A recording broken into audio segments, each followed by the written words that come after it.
Yesterday, in the first class, we covered few basic concepts related to extremism. We understood the linkages between development and extremism, and we also studied about Naxalism or Maoism in India.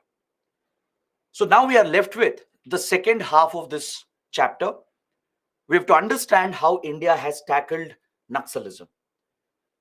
As I was mentioning yesterday, the most effective strategy to counter any form of extremism is to focus on both development and as well as the security approach. The mistake that India had done back in 1970s, 1980s was that we never focused on the poor governance and the lack of development which had contributed to the rise of Naxalism. We purely saw this as a security challenge and tried to tackle the threat through security measures. So even though we weakened the movement in 1990s and early 2000, the movement revived again because we never addressed the root cause, the genuine root cause. But in the last 2 decades, there has been a change in approach from India and a twin approach has been adopted.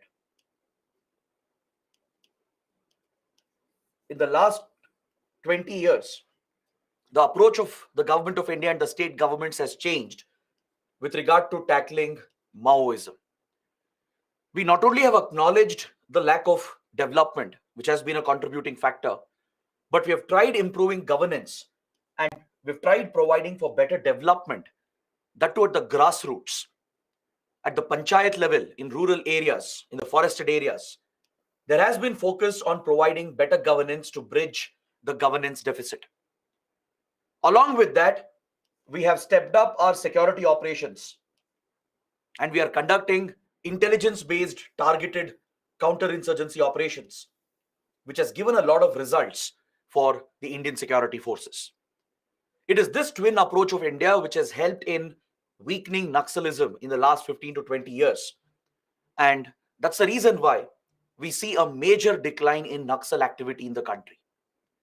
Today, Naxalism is largely restricted to few districts of Chhattisgarh and Odisha and few parts of Maharashtra and the nearby region. So let's understand more about this strategy. Let's understand what specific measures have been taken under the development approach. Let's also study the security measures which have been implemented. So this will give you a comprehensive idea on how India has been tackling Naxalism. We'll also discuss some of the human rights issues associated with these counterinsurgency operations. So this will basically complete this whole chapter, and then we can proceed to the next topic. So let's begin with the development strategies that have been used to counter left-wing extremism. Back in 2009-2010, the government of India came out with a new development initiative called the Integrated Action Plan, or the IAP. The Integrated Action Plan was a well-designed governance scheme to improve governance at the grassroots. This scheme was designed by the then Planning Commission. Before the Niti Aayog was created, we had a body called the Planning Commission. The Planning Commission conceptualized this initiative to improve grassroots governance, to involve district authorities and provide for better delivery of services at the village level, at the panchayat level. So this was implemented by the Ministry of Home Affairs, which is responsible for the internal security of the nation. Even though it's a development program, the MHA took up the implementation. MHA deals with the security issues of the country and center-state relations. But MHA had to implement the scheme because MHA was already involved with state governments in tackling Naxalism. The MHA had a better understanding of the challenges present in these Naxal-affected districts. So this scheme was specifically designed for the Naxalism-affected districts of the country. Around 60 tribal and backward districts were chosen, and the program was launched in 2010. The difference in this scheme was the structure of its implementation was very different from your regular government schemes. Generally, in a government scheme, which is sponsored by the central government, the funds are provided to the state government and the state looks after the implementation. Correct? This is how usually central sponsored schemes are implemented. The center provides funds, it designs the plan and the policy, and the states will look after the implementation. But this model was not used in the case of integrated action plan, because Planning Commission found out that when the states were directly involved in implementing some of these welfare schemes, there was a lot of leakage of funds. A lot of funds were getting diverted due to corruption in the state administration. The actual benefits were never reaching the targeted beneficiaries at the grassroots. So what the government of India did was, under integrated action plan, the center directly worked with the district authorities, the district administration. The state government was almost bypassed in implementing this action plan.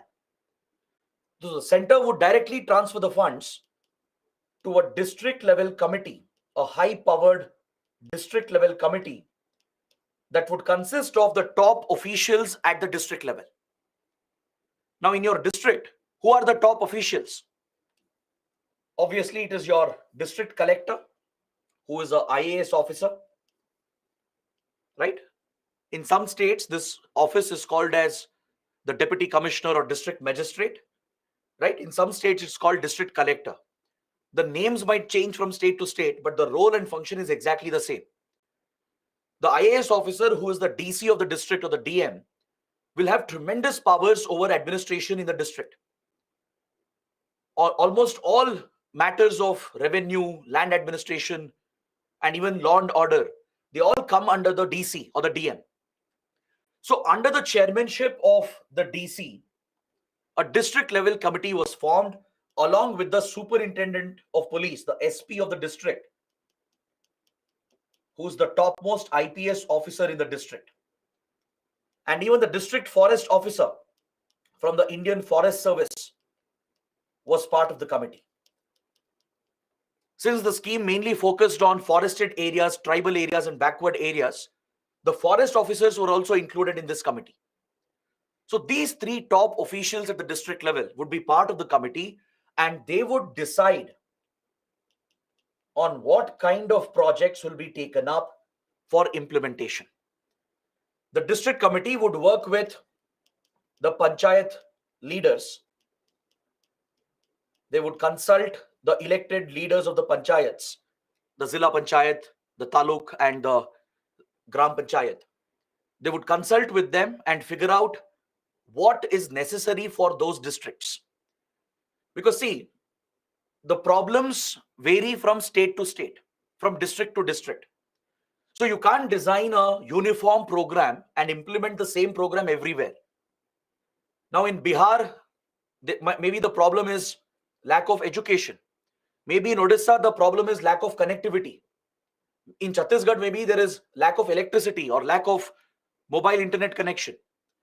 So the challenges in governance vary from state to state and district to district. So as a result, the scheme was made very flexible so that it can be customized while being implemented at the district level. The district authorities would decide upon what kind of project should be taken up and how the funds have to be used to provide for better governance at the district level. So the DC, the SP, and the district forest officer, they would be part of this committee who would work with the panchayat leaders and decide upon the projects and implement them as efficiently as possible. So this scheme was implemented for 2 years, from 2010 to 2012, and a dedicated funding of 25 crores and 30 crores was provided for each district during these 2 years respectively. In the first year of implementation, every district, the 60 chosen districts, they got an allocation of 25 crores. This is quite a big amount for each district at the district level. In the second year of implementation, 30 more crores was given. So basically, in a 2-year period, every district got 55 additional crore rupees that would be spent on important schemes at the ground level. The focus was to improve the image of the government, to bridge the deficit in governance in these tribal backward districts where Naxalism or left-wing extremism was a major security threat. This scheme actually saw a lot of success. It was very successfully implemented. It was monitored at the state level by the development commissioners, who are senior IAS officers. In every state, there would be different zones or divisions which are looked after by development commissioners. The development commissioners at the state level, they would look after the overall monitoring of the program. The MHA at the center would directly monitor the implementation, and district authorities in these selected districts, they would take up the actual execution of this program. The Planning Commission also played a role in monitoring the success of this initiative. And to ensure the funds are not misused, the entire plan was audited by the Comptroller Auditor General, by the CAG of India. So it was this unique structure of integrated action plan which made this a big success. And we noticed a big change in delivery of government services and public services because of integrated action plan. Few areas were prioritized, such as better implementation of the PESA Act, better implementation of constitutional provisions, such as the 5th and 6th schedule provisions that deal with tribal areas.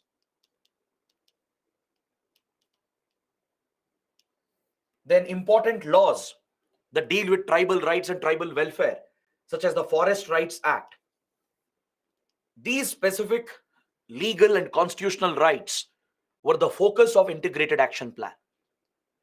Is that clear? So this program saw a lot of success with regard to improving governance at the grassroots in these left-wing extremism affected areas. And it was one successful initiative of the government of India. So this is just one example I'm giving you. There are many similar schemes that the center has run after this. And there are a few schemes by states as well. By some of the state governments, there have been similar plans implemented, like the Saranda Action Plan, which was implemented by the state government of Jharkhand. Along with Ministry of Rural Development, the Jharkhand state government implemented the Saranda Action Plan. Again, the focus was to improve basic governance at the district level, at the village level. So apart from these targeted programs to protect tribal rights and provide for tribal welfare, other programs like Civic Action Program was also implemented very effectively. Now you should understand what is Civic Action Program, because this is another unique initiative. Civic Action Program is a development initiative which is implemented by the security forces.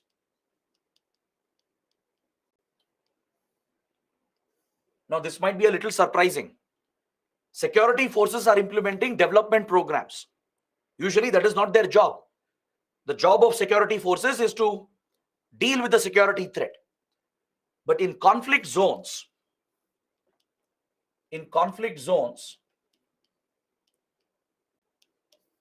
it is very, very important to create a good image and develop trust between the security forces and the local people. Because see, in these conflict zones where you have insurgency or terrorism going on, this is essentially an ideological war. The extremists have already carried out their propaganda. They already have some local support. So there is already some hatred and resentment against the state and the security forces. So if your police forces, your paramilitary forces, or if the armed forces are deployed for counter-insurgency, counter-terrorist operations, right, they will not be welcomed by the local people. They will face some resistance. And without local support, you can't succeed in these ground level operations.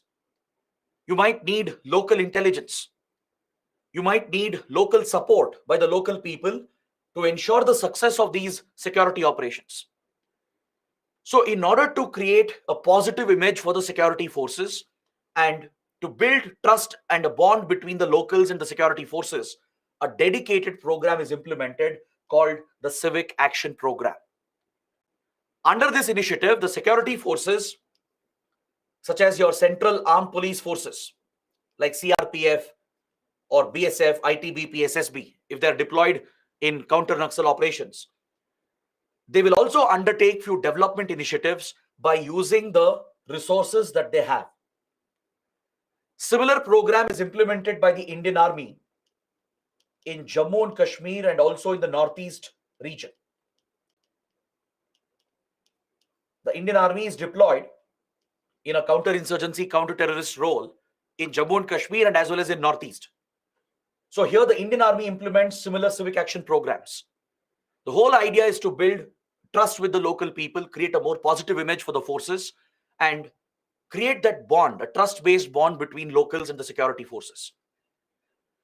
Because see, generally in a conflict zone where there is violence between the extremists and the security forces, the civilians might get trapped in between. The civilians become collateral damage.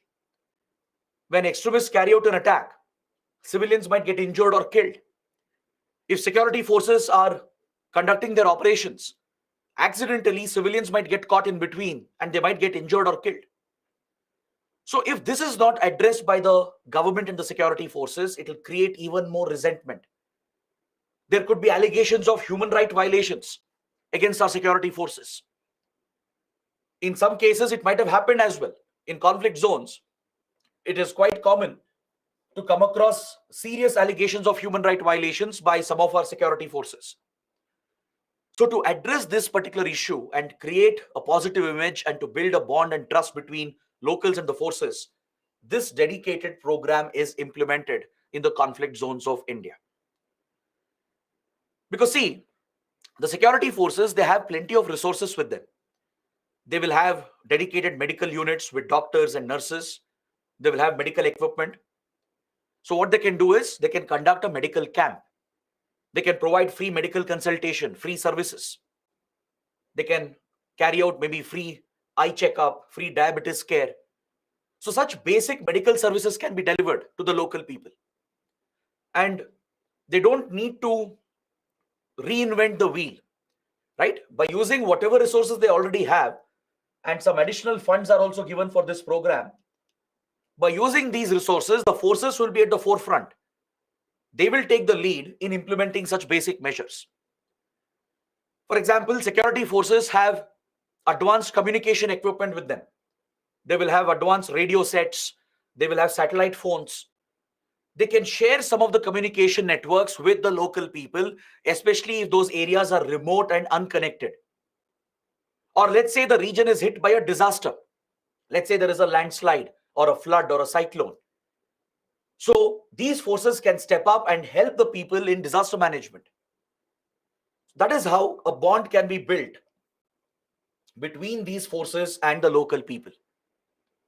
Another popular initiative is that senior officers, especially IPS level officers and Group A assistant commandants who would have cleared government exams like UPSC exams, they even conduct coaching classes.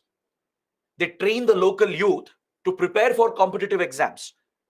That is all the government exams, including the UPSC exams. So such basic services are delivered to help the local community in different ways. Security forces will also have engineering equipment.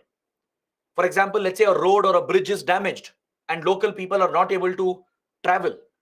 Security forces can repair the bridge, they can repair the road, or they can build a water tank to ensure water supply in the village. Such basic tasks can be taken up, and this program plays a very, very important role in a conflict zone to gain the support of the local community. Understood? The whole purpose of Civic Action Program is to gain the trust and the support of the locals in favor of our security forces. Because extremists will constantly carry out propaganda against our forces. There will already be a divide where the locals won't trust our security forces. There could be collateral damages where locals might be injured or killed by the operations being conducted by our forces. There could be genuine cases of human rights violations which might have happened by some rogue officers. So in such a difficult environment, it's very important to build a positive image of the force and show that the forces care about the local people. Because in these conflict zones, the security forces are the face of the state. They represent the Indian state, the Indian constitution on the ground. So without building this bond, it becomes very difficult to successfully conduct and carry out these operations. So civic action programs play an important role in such conflict zones. It's a development initiative. Next, improving mobile and internet connectivity. This has been a priority. Improving mobile infrastructure and internet infrastructure to provide for digital connectivity in the remote areas. Because in today's world, extending mobile connections, providing internet connectivity, establishing the mobile tower infrastructure can transform the economy of that place.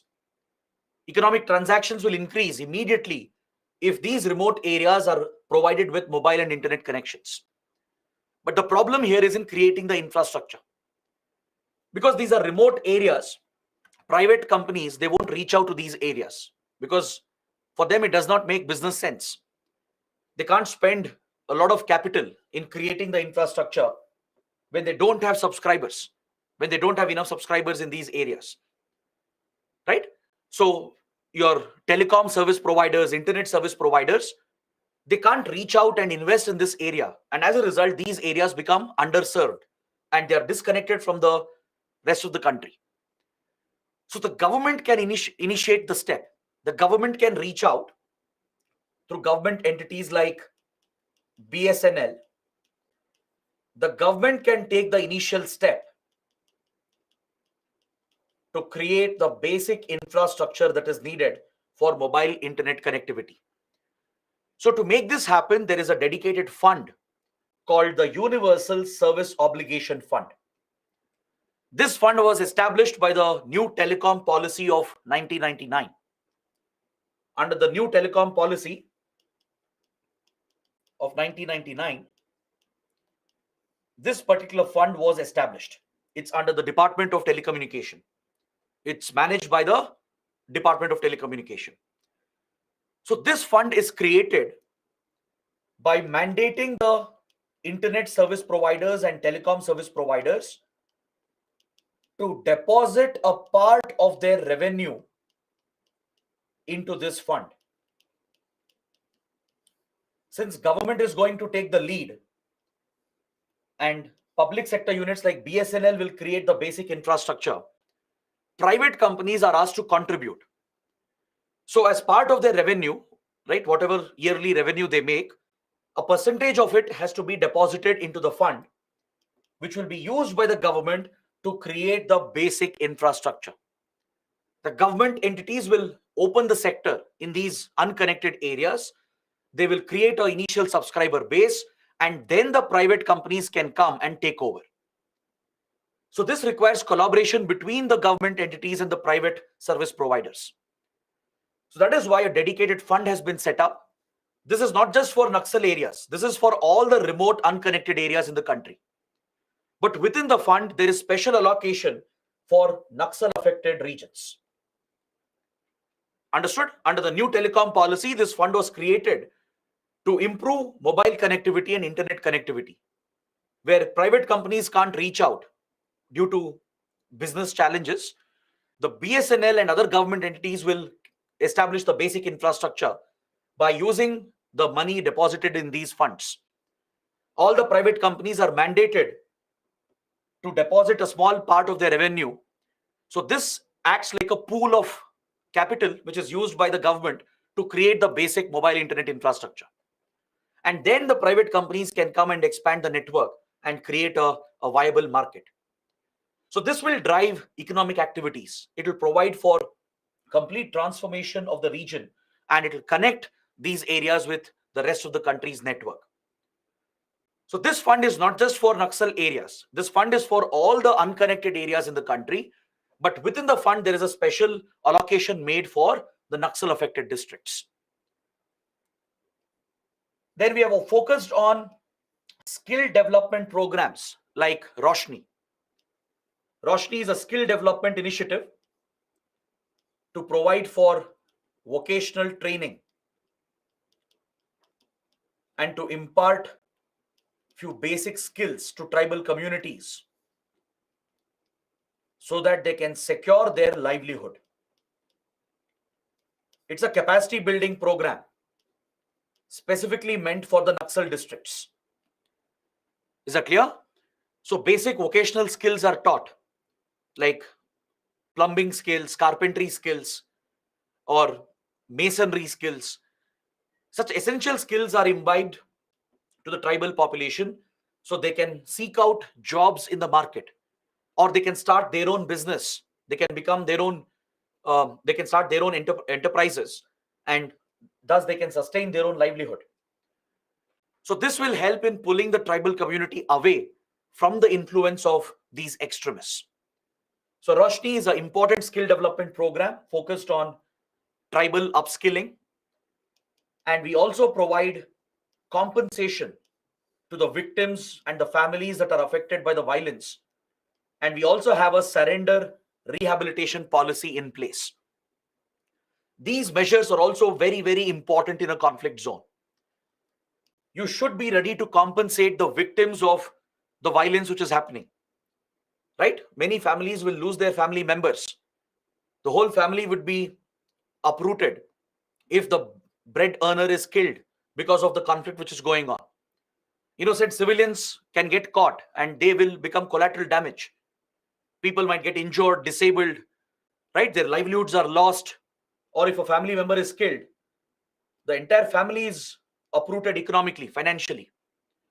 So the government has to reach out, the center and state, both the governments have to reach out and provide immediate compensation to these families and victims so that we can show that the state cares about the people. We can keep them away from extremist influence. We can show that the state genuinely cares about the local people, the local civilians. Right? It's also a humanitarian obligation as well on the state. So along with providing compensation, there should be a surrender policy. If the terrorists or the insurgents, if they are willing to give up their arms, if they are willing to surrender, if they are willing to come back into the mainstream, this opportunity should always be available in order to encourage the surrender of these insurgents and terrorists. In fact, we do have a surrender policy in almost all the conflict zones, in Northeast India, in Jammu and Kashmir, and in the Naxal corridor. Is that clear? If they haven't committed any heinous crimes, if they haven't been involved in terrorist attacks, if they have been just misled and brainwashed, then the government will give them an opportunity. It will not pursue any cases against them. They'll not be arrested. They'll not be jailed. Instead, they'll be brought back to the mainstream and they will be rehabilitated. To attract them to surrender, there will be an incentive. There will be a financial incentive that if they come to the police and surrender and lay down their arms, they will be given a certain financial package. A small amount of money is given to help that person to come back into mainstream society. And the government will also help them in getting a job and in coming back to mainstream life. This is one way through which you can pull out some of the brainwashed, indoctrinated youth who have been misled by the extremists. So having a surrender rehabilitation policy is very important. And we have implemented this in the Naxal corridor. We have similar schemes in Jammu and Kashmir as well, and in the Northeast region as well. So these are some basic developmental initiatives that the government has taken up to improve development and governance at the grassroots. Other than that, we have focused on good governance to tackle corruption,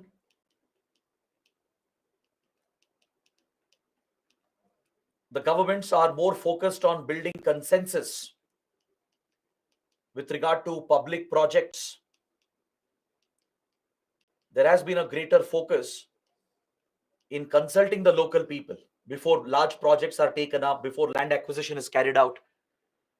Governments have proactively, they've dispersed the compensation amount if tribal or farmer land is acquired for public projects.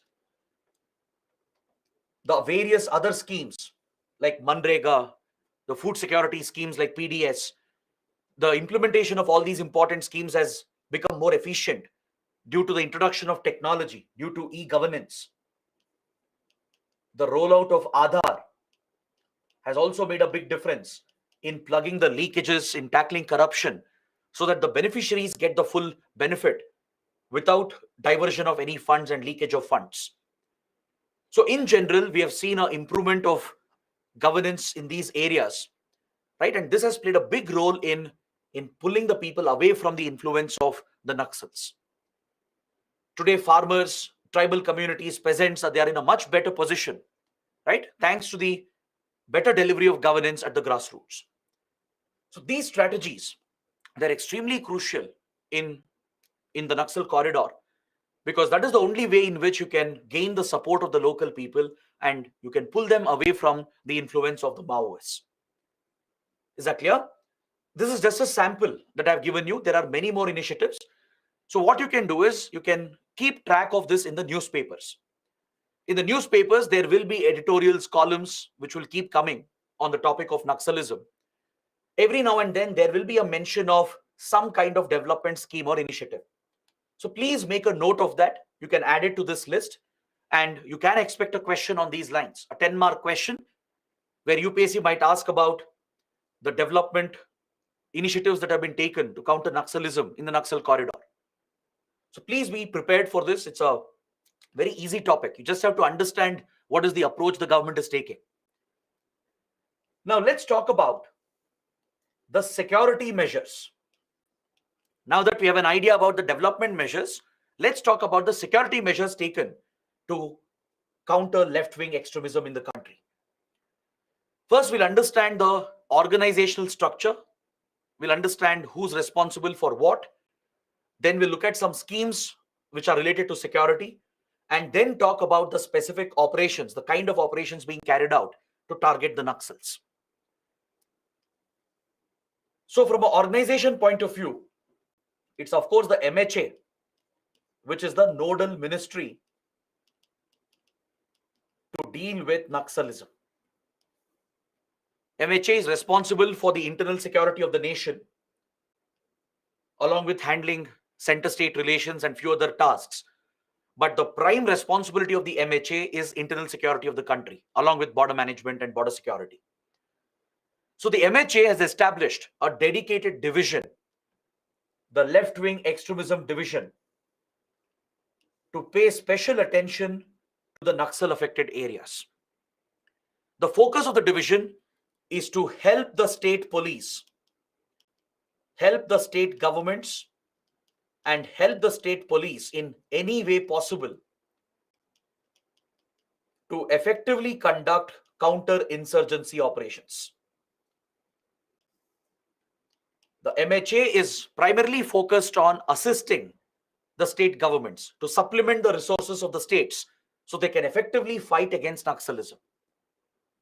Because essentially, Naxalism is a state problem. This is indeed a problem related to law and order. It is a problem related to public safety. So these subjects, they come under the state list. As it is purely an internal threat, it's largely an internal threat. Naxals do not have much of external connections. They've had very limited contact with foreign groups and foreign entities. So Naxalism is largely a domestic threat. It's an internal threat. So states have the primary responsibility to counter Naxalism. Is that clear? The state police, they have the primary responsibility to lead the counter-insurgency operations. But the problem is our state police forces are not well equipped. They're not well trained. They're not motivated enough. This is where the central government comes in. And since this is a interstate problem affecting multiple states, it requires coordination as well between different states. That is where the center comes in to achieve that coordination between different states and also to supplement the resources of the state police. Like state police forces may not have advanced weapons. They may not have enough manpower.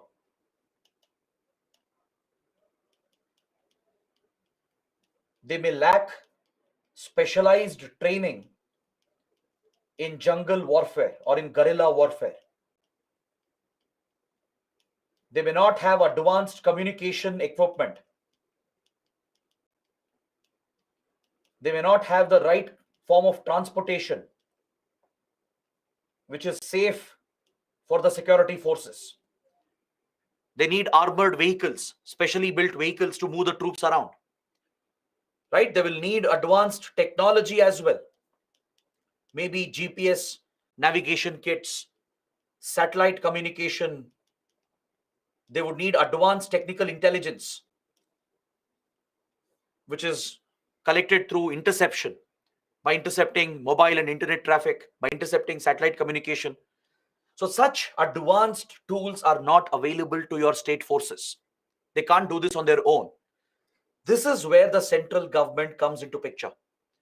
The Home Ministry will coordinate with different state governments and state police, and it will supplement them with the resources that are needed.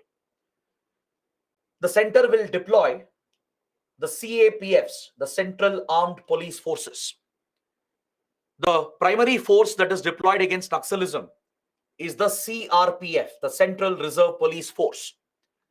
The CRPF is responsible for internal security. It's usually deployed in an internal security role. And one of the primary tasks assigned to CRPF is to carry out anti-Naxal operations.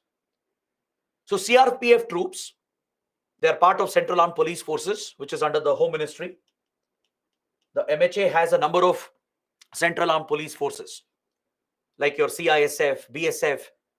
Some of them are border guarding forces, like ITBP, BSF, SSB. There are specialist forces like NSG, the National Security Guards, CRPF. All these are Central Armed Police Forces of the Home Ministry. They are police forces, paramilitary forces belonging to the central government. The center will deploy them in different states to back up the resources of the state, to supplement the resources of the state. The center will give additional funds so that state police can also procure advanced weaponry, advanced communication equipment. They can get better training. They can get access to advanced intelligence. So this is where the center plays a critical role. The left-wing extremism division is responsible for implementing some of these security-related schemes, which is focused on modernization of our police forces. In order to modernize our police force at the state level, few dedicated schemes, security-related schemes are implemented by the left-wing extremism division. And it also monitors the threat level across the country. It will closely keep a check on the spread of Naxalism, which districts, which villages are affected. It will track the movement of the Naxals. It will come out with the strategies and policies at the central level to assist the state governments and the state police forces. This is the primary role of the left-wing extremism division of the Home Ministry. Is that clear? It is implementing these security-related schemes, the security-related expenditure, special infrastructure scheme, special central assistance scheme. Through this, special funds are being given to state police and state governments to strengthen the police infrastructure, to modernize the state police forces. Other than that, it will deploy the CAPFs to help the affected states. It will provide additional funds to the central forces so they can implement civic action programs, procure helicopters, and build better infrastructure to safeguard the security forces. It will also review the situation, monitor the situation regularly, and it will communicate between different states. It will achieve coordination. It will give out advisories. It will share intelligence It will coordinate with other central ministries and departments. Because to tackle Naxalism, coordination would be needed between various ministries at the center. Even the Rural Development Ministry, the Panchayati Raj departments and ministries, other security forces, including Defense Ministry, right? They all play a role. So to achieve coordination at the center and amongst the states, the left-wing extremism division plays a very, very important role. It not only assigns the funds and backs up the state governments, but it also achieves coordination at the state level and the national level. This is the primary role of the left-wing extremism division. A dedicated division has been set up within the MHA to handle these tasks, which are related to the security response against Naxalism. So in 2015, the Government of India adopted a comprehensive action plan, the National Policy and Action Plan, to counter left-wing extremism. Under this action plan, 4 priority areas were identified. One is to conduct effective security operations, because this is a security problem at the end of the day. Second is to provide better development, better governance.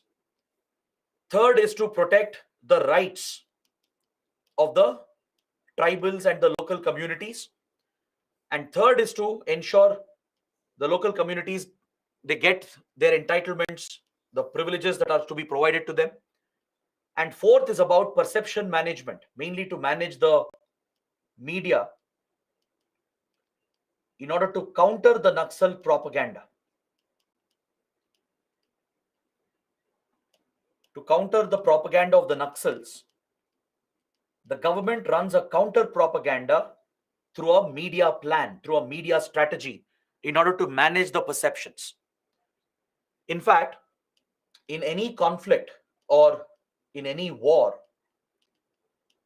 information warfare plays a very, very important role.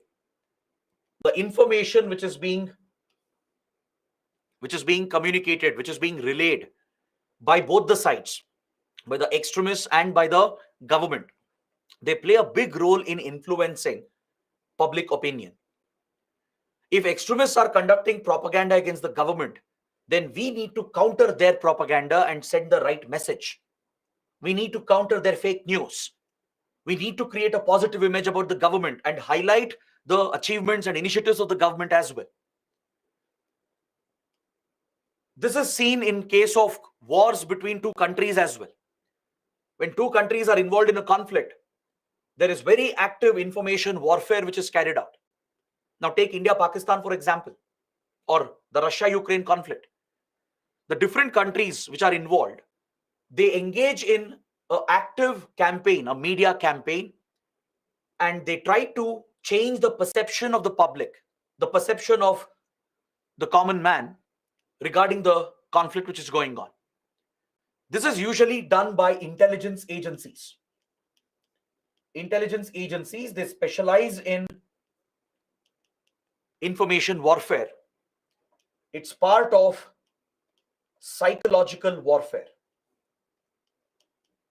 It's a specialized role in intelligence, right? Within intelligence agencies, there is a specialization in psychological warfare where they basically plant articles in the media. They try to bring out certain messages in the media, which includes social media as well, to manage perceptions, to spread the right information, to counter the propaganda of the enemy. So this enemy could be a foreign government, a foreign intelligence agency, or it could be the extremists, the terrorists, the insurgents. So in any conflict, in any war zone, you will find an active information warfare by all the parties involved. It's part of psychological warfare. So even to counter Naxalism, it's very important to counter their propaganda. Even we have to engage with the media, communicate to the people, highlight that Naxal ideology is wrong. We should highlight the success of the government, the initiatives of the government, which is providing for better development. The changes which are happening on the ground should be showcased to the people. Right? So perception management is very important as part of any conflict. So under the National Policy and Action Plan that was adopted in 2015, these 4 steps were prioritized.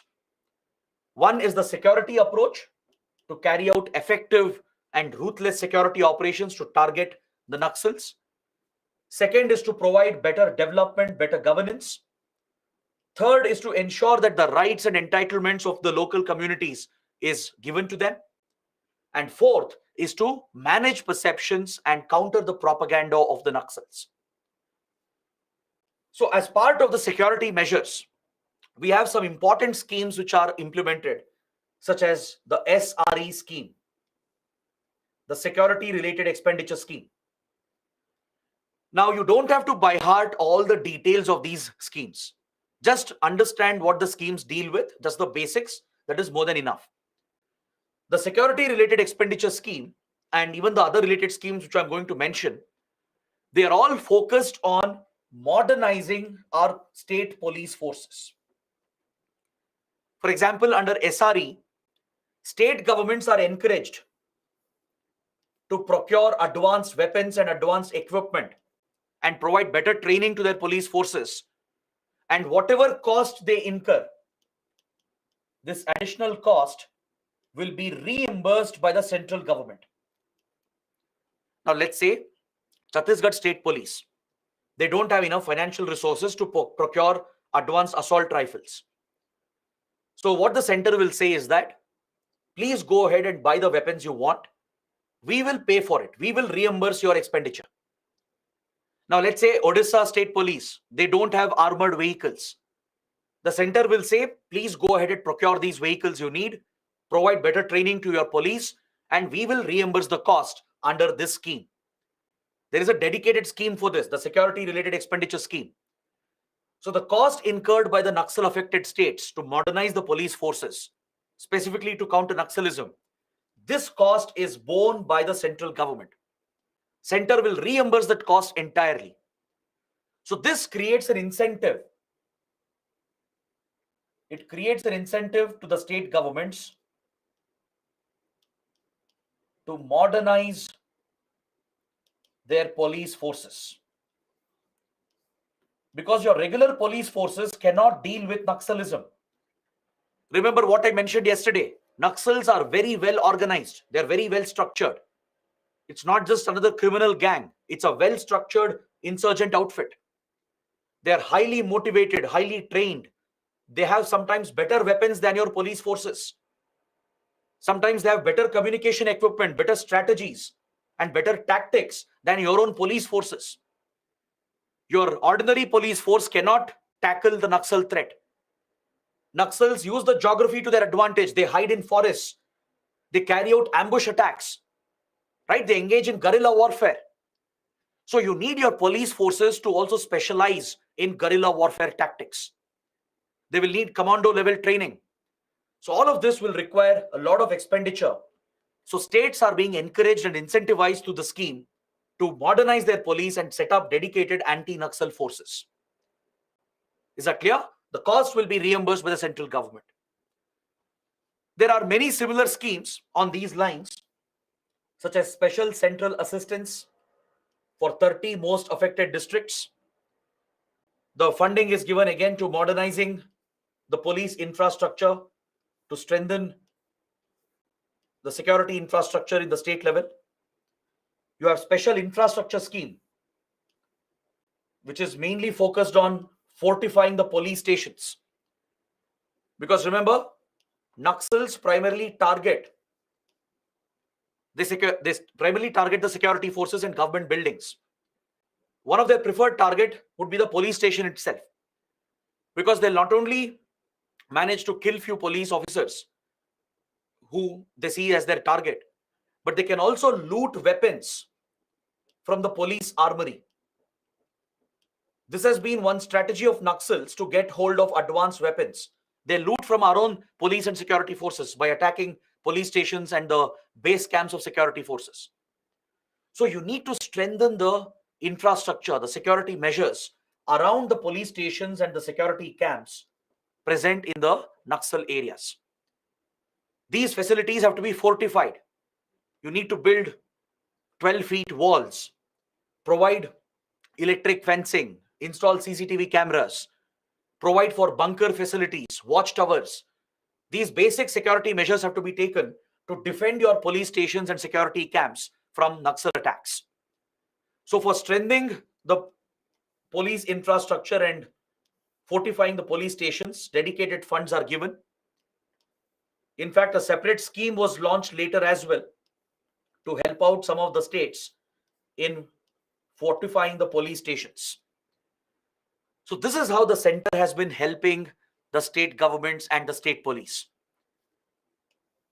Even for civic action program, as I was mentioning, special funds are allocated by the Home Ministry. The concerned Central Armed Police Forces like CRPF. CRPF is the primary central force deployed. And in some places, even BSF, ITBP, and SSB are deployed. In some districts, few battalions of BSF, ITBP, and SSB are also deployed to assist the state police. These Central Armed Police Forces, they get some additional funds so that they can implement civic action program, which we were studying earlier. They also get assistance from central government to hire helicopters if needed. Helicopters can be a force multiplier. It can help in quick deployment of troops. It can help in surveillance. It can help in evacuation. Imagine there is an ambush attack where some of your forces are injured or killed, and you need to evacuate the injured officers. So helicopters can play a very big role in saving the lives of our security forces by quickly evacuating them from the conflict zone. Or you may have to send reinforcements to ensure that we counter the Naxal attack which is going on. So helicopters can quickly change the dynamics, and it acts as a force multiplier in any conflict zone. So central forces are encouraged to hire helicopters. The charges are borne by the central government. So all such facilities are provided along with a proactive media plan, a perception management plan to counter the propaganda of the Naxals. So these are the broad steps being taken as part of the security measures to tackle Naxalism in the country. We also have some related schemes, which is a mix of development initiative and security initiatives, such as road construction, extension of mobile towers, mobile infrastructure, the aspirational districts program, where 35 most backward districts have been chosen to improve development and governance, right? Because you need good connectivity to be able to move the troops around. Connectivity will not only help in development, it will not only help the local people, it is also needed for your troops. If you have deployed hundreds and thousands of state and central forces to counter Naxals, they need good roads to move around. They need roads which are safe, which are protected from Naxal attacks. So all such initiatives are funded by the center to support and back up the state governments, and states will have their own initiatives on these lines to modernize our police forces and enhance the effectiveness of security operations. Is that clear? So this is the broad strategy of the government at the center and the state to ensure that we are effective in our counterinsurgency operations. Now let's talk about the kind of security operations which are being undertaken. In the last 15-20 years, right, our strategy and tactics have changed at the ground level, and this has given immediate results. We have managed to cut off their financing routes. We have managed to target the top leaders and mid-level commanders. We have eliminated many of the top leadership of Naxals. Many have been arrested. And this has been critical in weakening Naxalism in the last 15 years. So let's understand a few details about these security operations itself. Until now, we were discussing modernization of the forces. What can be done to modernize them? Now let's talk about the tactics, the military strategies which are being used on the ground. to defeat the Naxals in the battlefield. The primary force which is responsible for anti-Naxal operations is the CRPF. Please write down this point. CRPF is the primary anti-Naxal force that has been deployed by the central government. The MHA has designated the Central Reserve Police Force, which is one of the CAPFs, as the primary anti-Naxal force of the country. So CRPF troops are deployed in the Naxal affected states to supplement and back up the state police forces. But wherever there are gaps, few battalions of BSF, ITBP and SSB are also deployed. Now CRPF, being the primary anti-Naxal force of the center, it has raised a special force called Cobra. An elite special force unit has been set up by CRPF called Cobra. It stands for Commando Battalion for Resolute Action. This special force unit specializes in guerrilla warfare, in jungle warfare. It consists of highly trained commandos who undergo rigorous training on the lines of the armed forces. Just like Indian Army Special Forces are trained, like the para commandos, on similar lines, the Cobra Battalion has been trained. They are given special weapons, special equipment, advanced communication kits, and they are very effective in conducting targeted strikes. That's why it's called a special force.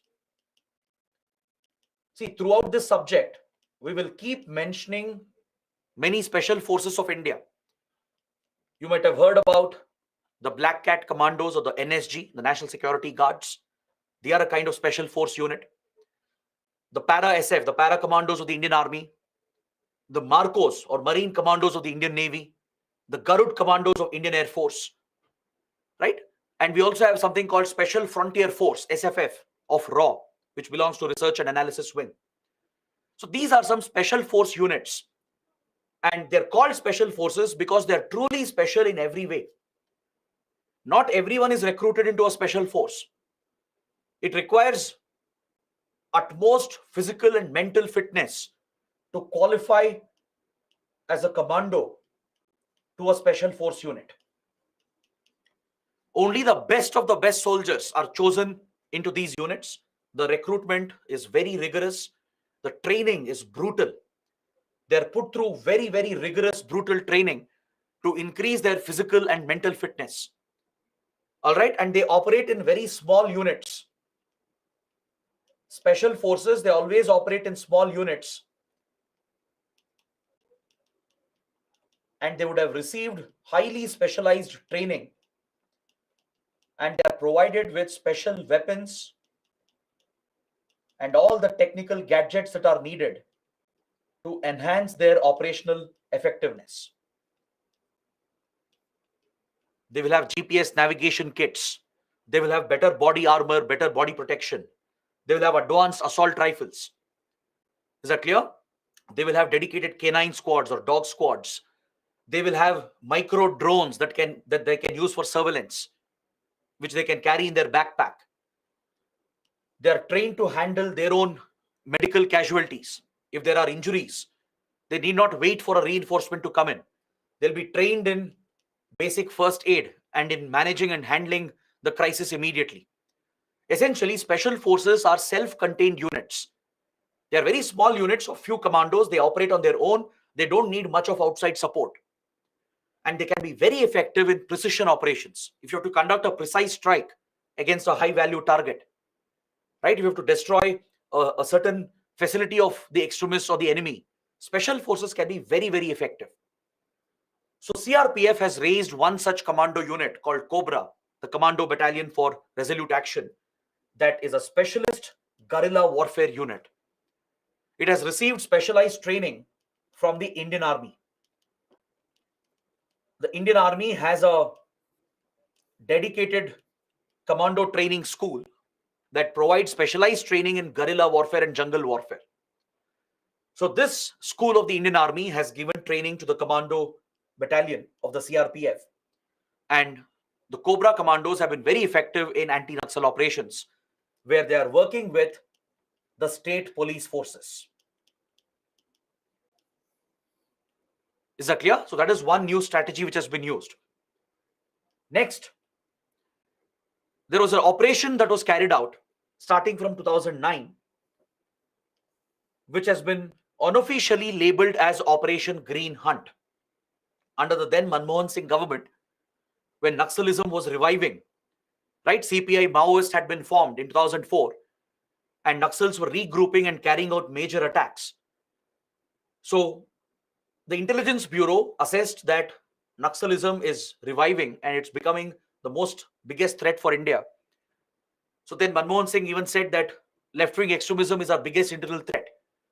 So following this, a series of covert operations were launched in the forested Naxal areas, which is informally labeled as Operation Green Hunt by the media. The government denies this operation.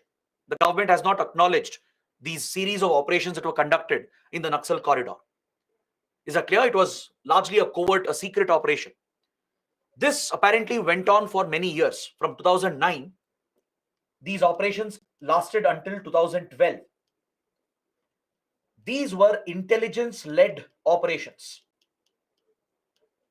based on specific intelligence. Targeted operations were conducted to eliminate the top and mid leadership of the Naxals. All right. It triggered a lot of controversy as well, because there were allegations of human rights violations under the operation. So government has denied that such an operation was carried out. But the media has brought out some evidence, and the media has given the name Operation Green Hunt. It's not given by the government itself. So under this series of operations conducted across multiple states over 3 years, India saw a very big success because we managed to take out many top and mid leaders of the CPI Maoist. It is seen as a very successful operation despite the controversy surrounding it.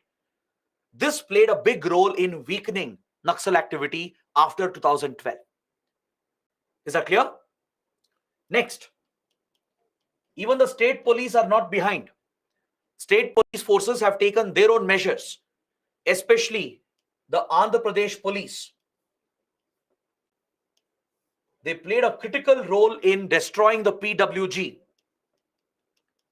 in weakening the People's War Group in 1980s. It was one of the first state police forces to achieve such a tremendous success in counterinsurgency operations. Remember, yesterday I was mentioning that Andhra Pradesh police, they adopted a unique strategy in the 1980s, and they successfully managed to weaken the PWG. So let's take a look at this, because this success of Andhra Pradesh against PWG, it is a case study even today in many training schools. For example, if you go to National Police Academy, if you clear this exam, become an IPS probationer, right? You go to your Sardar Vallabhbhai Patel National Police Academy at Hyderabad. One of the case studies which is taught to you in counterinsurgency is how Andhra Pradesh succeeded in bringing down PWG. They used a unique set of strategies to target the PWG. This is a global case study as well. Many foreign counterinsurgency forces also study the success of Andhra Pradesh police. Because see, compared to what other states were doing to target Naxalism, the Andhra police, they adopted a very different strategy. What they did was, they raised their own special force. Andhra Pradesh was one of the first states in India to have its own special force called the Greyhounds. The Greyhounds, they saw remarkable success against the PWG. The difference was in their recruitment, in their training, in their equipment, and more importantly, in their motivation. This is where the Andhra police, they delivered a masterstroke. See, generally what happens is that when a conflict is going on, especially an insurgent or terrorist movement is going on, usually forces are brought from the outside. Now let's say Naxalism is raging in Odisha. Now center will deploy CRPF or BSF along with the state police. The problem is the troops that are coming from the outside, they may never connect with the problem. First of all, they'll not understand the local geography, right? They'll not be well versed with local culture and customs. They will not speak the tribal language. These are very, very important aspects in these operations, in counterinsurgency, counter-terrorist operations. If you have to generate ground level intelligence from the local people, you have to speak the local language. You have to blend with local customs, local culture, and form relationships with the local people so you can generate valuable intelligence based on which you can conduct your targeted operations.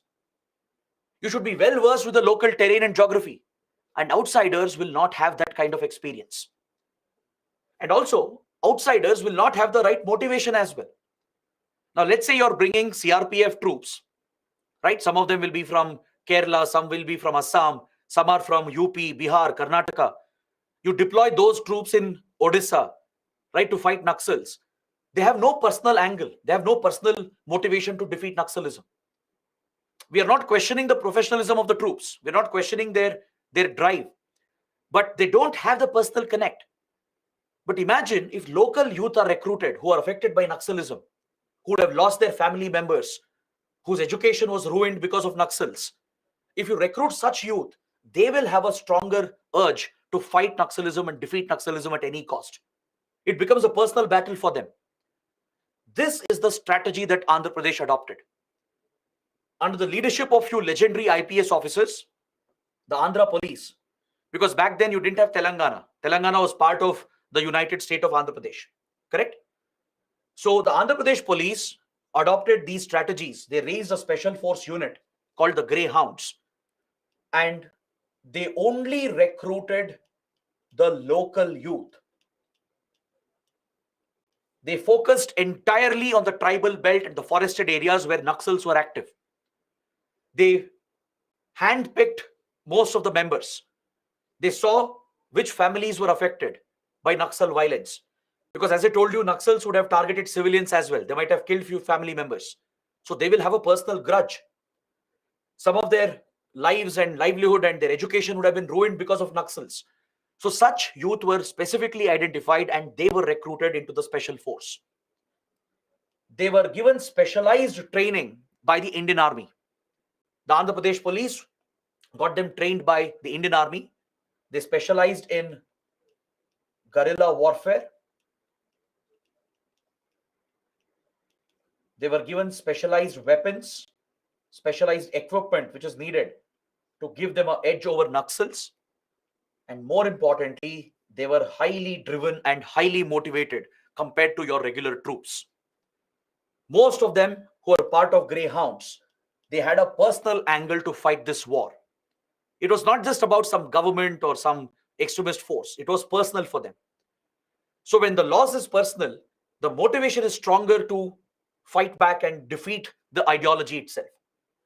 So this is where the Greyhounds were unique. And they were very well compensated.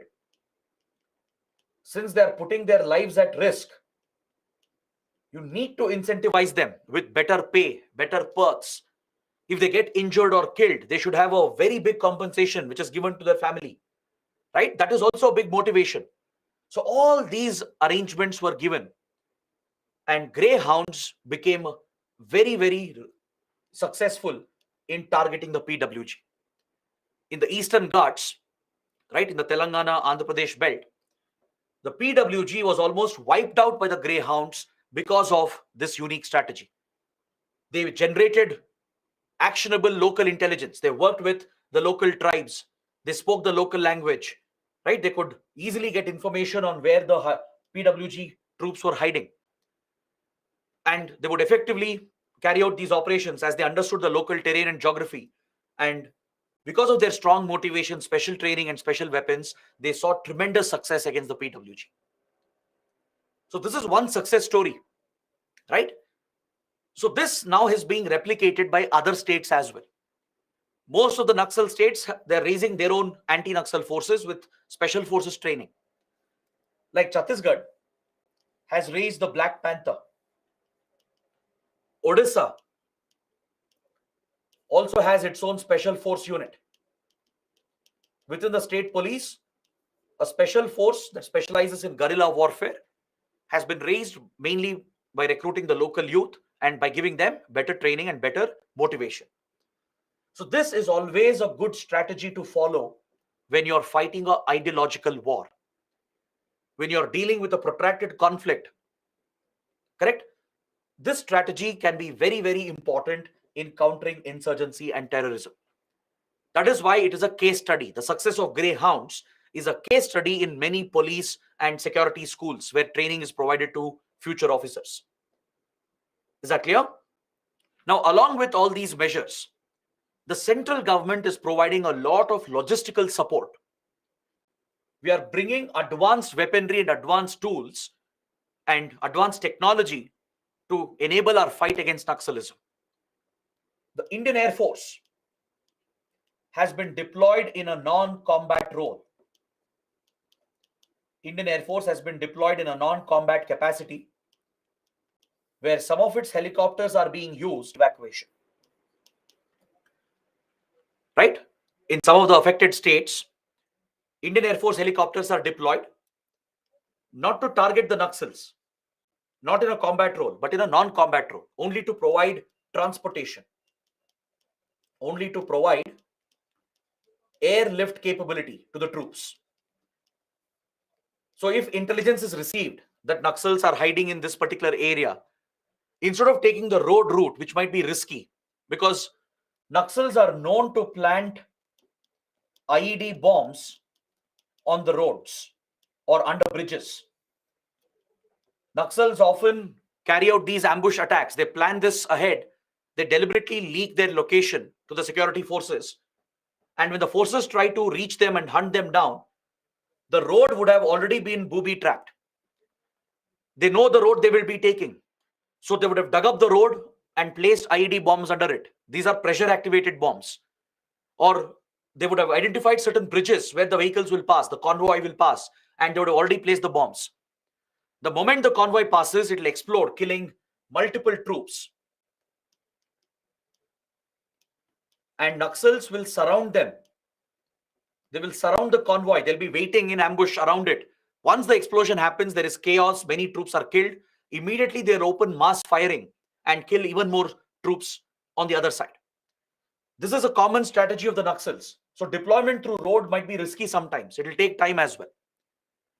So if helicopters are readily available, it will help in surveillance. It will also help in quick deployment of the troops. And we can even send reinforcements if needed. If the first units which went, if they suffer losses, a second reinforcement unit can be sent to back them up. If there are injuries, right, they need immediate medical attention. Those who are injured, they can be evacuated as well from the battle zone. Casualty evacuation can happen and precious lives can be saved. So helicopters become a force multiplier in a conflict zone as they provide airlift capability for the troops. So Indian Air Force is deployed here in a non-combat role to provide the transport capabilities for CRPF and the state police forces. Then other central agencies like Intelligence Bureau,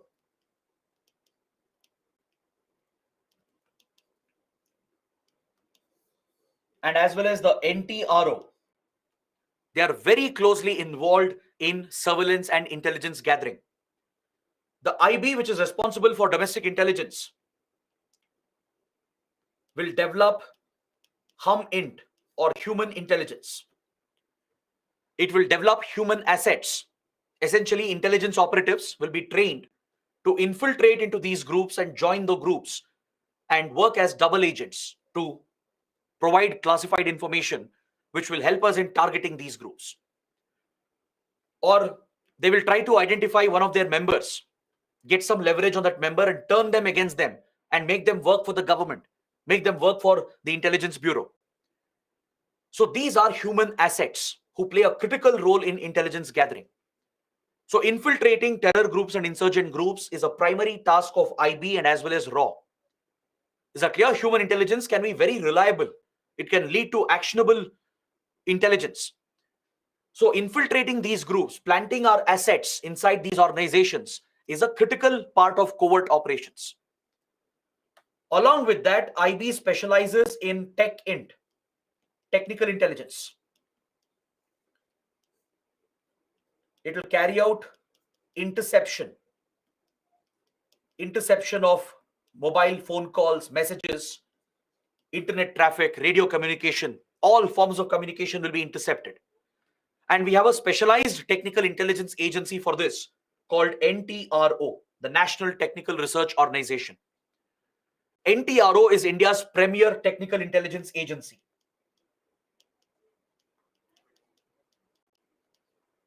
Have you guys heard of the National Security Agency of the US, the NSA, or GCHQ of UK? These are specialist technical intelligence agencies. They specialize in electronic surveillance, technical surveillance. On similar lines, India also has an elite technical intelligence agency called NTRO. It was established after the Kargil War. Right? During Kargil War, there were many deficiencies in our intelligence architecture. So a lot of security reforms were carried out. And one of the measures was to set up a dedicated technical intelligence agency. So NTRO has the ability to intercept all forms of communication. Every single phone call, message, the whole internet traffic of the country can be intercepted by NTRO. Even satellite communication can be intercepted. Is that clear? So this organization was initially functioning under RAW. It had been set up as the technical arm of RAW. But recently it has been separated from RAW. Now it reports directly to the National Security Council under the National Security Advisor. It was previously under RAW, but it has been moved out. Now it's a separate intelligence agency on its own, reporting directly to the National Security Advisor. So NTRO can provide valuable technical intelligence along with IB. And we are also deploying drones, unmanned aerial vehicles for advanced surveillance of the targets. Indian Air Force, IB, they all operate few drones which can be very, very valuable in the battlefield to carry out advanced surveillance, to generate valuable intelligence. So such advanced tools and gadgets are being deployed. We have procured much better weapons for our forces, better assault rifles, better armored vehicles which can withstand the impact of IED explosions. They're trained in dealing with ambush attacks. Better training has been provided. So all these tactics and strategies are being used along with targeting their financing route and the route through which they are collecting weapons. We're not only targeting the Naxals, we have to target their finances. We have to target the route in which they are raising weapons to continue their operations. Because any war, it's about money. It's about the business part of it. You cut off the money supply, you cut off the financing route, you can defeat the conflict itself. You can defeat your enemy. So tackling Naxalism not just includes ground operations, ground counterinsurgency operations, but it also involves the financial measures. It also involves other security measures to prevent the movement of money, the movement of weapons and drugs, which is fueling these outfits. Is that clear? So it's because of this combined strategy that India has actually seen a lot of success in the last few years. Today, we are able to conduct targeted operations. Many top leaders have been eliminated. Many have been arrested. That is the reason why Naxalism has weakened in the last 15 years. Is that clear? Now, let me give you some very important details. Please write down these points along with me. Let's list out the targets of Naxals. Let's list out their targets. Let's list out their financing routes.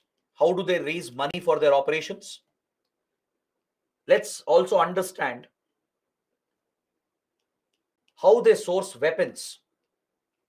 How are they sourcing arms and weapons to sustain this movement? These are three very, very important points. So as we discussed yesterday, the Maoist agenda is to capture state power, to throw the state out and capture state power. So obviously anything that represents the state becomes their target. So they'll attack government officials,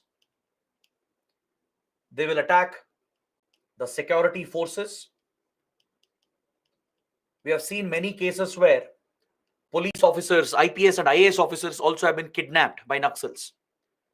I'm not telling this to scare you, but that is the challenge that comes with the job, right? So government officials and security forces become their prime target as they represent the state. Then government buildings, any infrastructure that is being created by the government, roads, railway lines, mobile towers, schools, water tanks, all the infrastructure being created which represents growth, progress, development, they are targeted by the Naxals. They target elections, especially at the local level, the panchayat elections. They'll call for a boycott. They'll target the panchayat leaders. They could even target local politicians. They even target industrialists. Is that clear? These are the broad targets of Naxals. They could even target the local people, the local civilians, if they believe them to be police informants. If they get a suspicion that some local people are working for intelligence agencies and passing on information to the police, Naxals will target them, they'll eliminate them. And sometimes, if locals refuse to give them support, if locals refuse to give them shelter or money or some logistical support, Naxals might retaliate and they might target local civilians as well. So these are the targets of Naxals.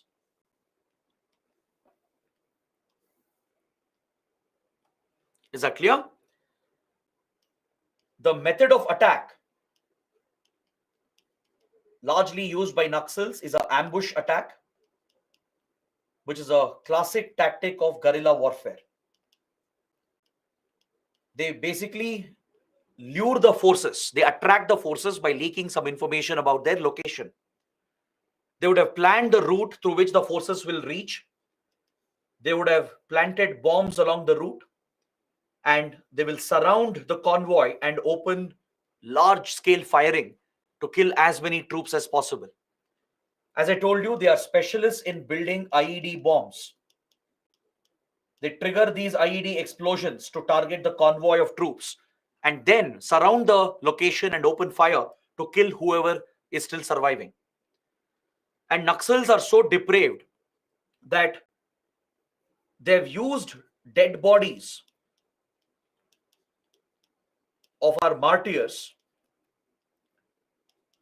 to booby trap them. You know what's a booby trap? Basically, it's a decoy. Basically, they're hiding bombs inside the dead bodies or below the dead bodies. Why do they do that?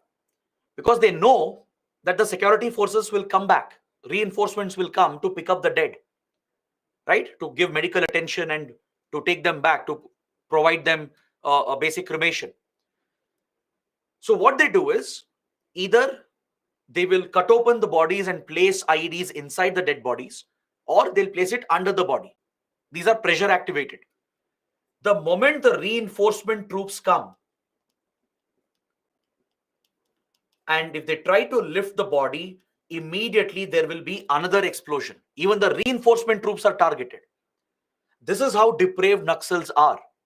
They don't spare even the dead bodies. Is that clear? So this is their preferred method of operation. They rely on guerrilla tactics. Ambush attacks is their preferred strategy. And they specialize in IED bombs, and they even lay booby traps. Is that clear? Now, how are they raising funds?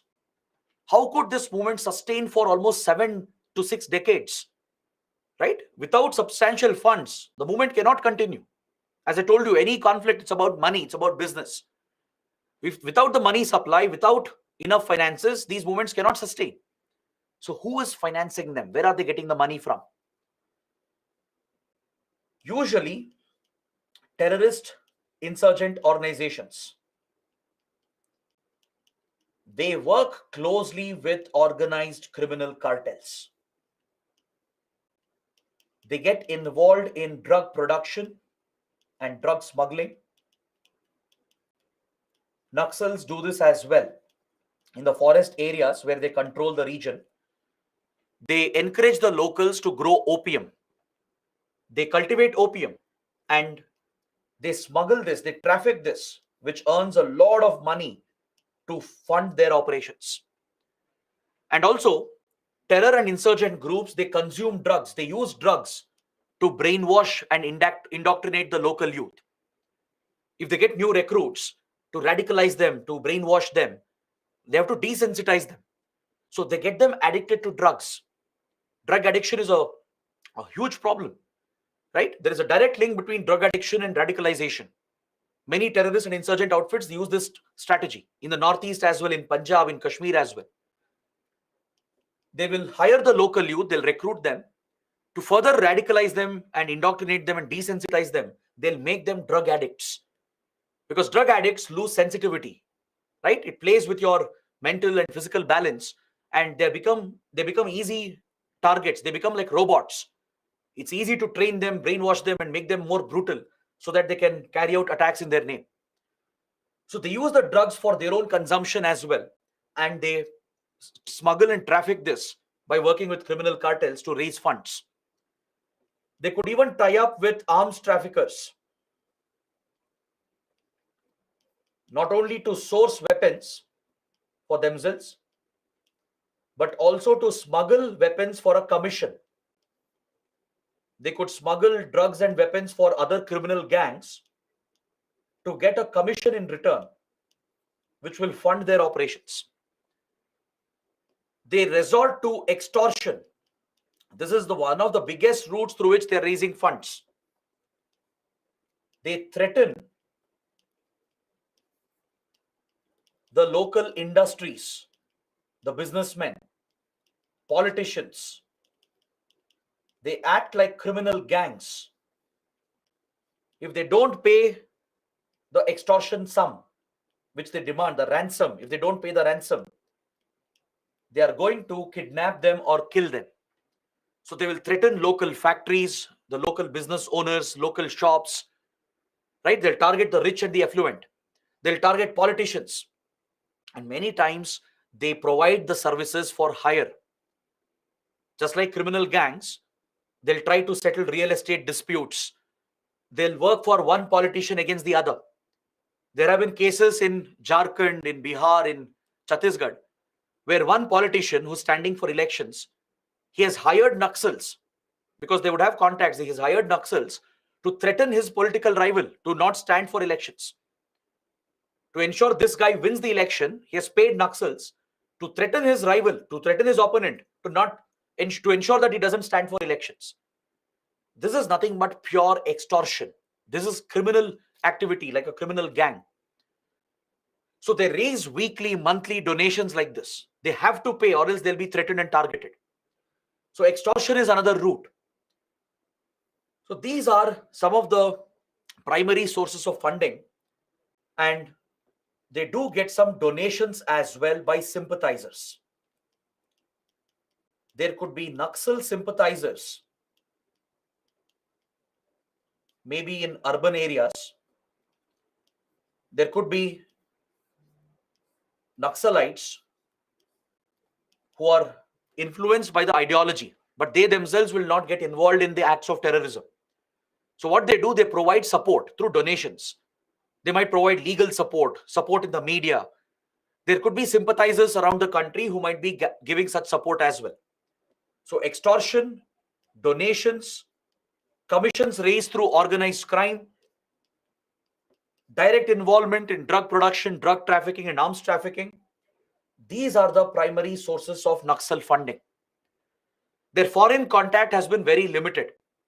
They did have some contact with Chinese intelligence and Pakistan intelligence, but external support has been very limited. Please remember that. External support for Naxals has always been very, very limited. This is largely a domestic threat.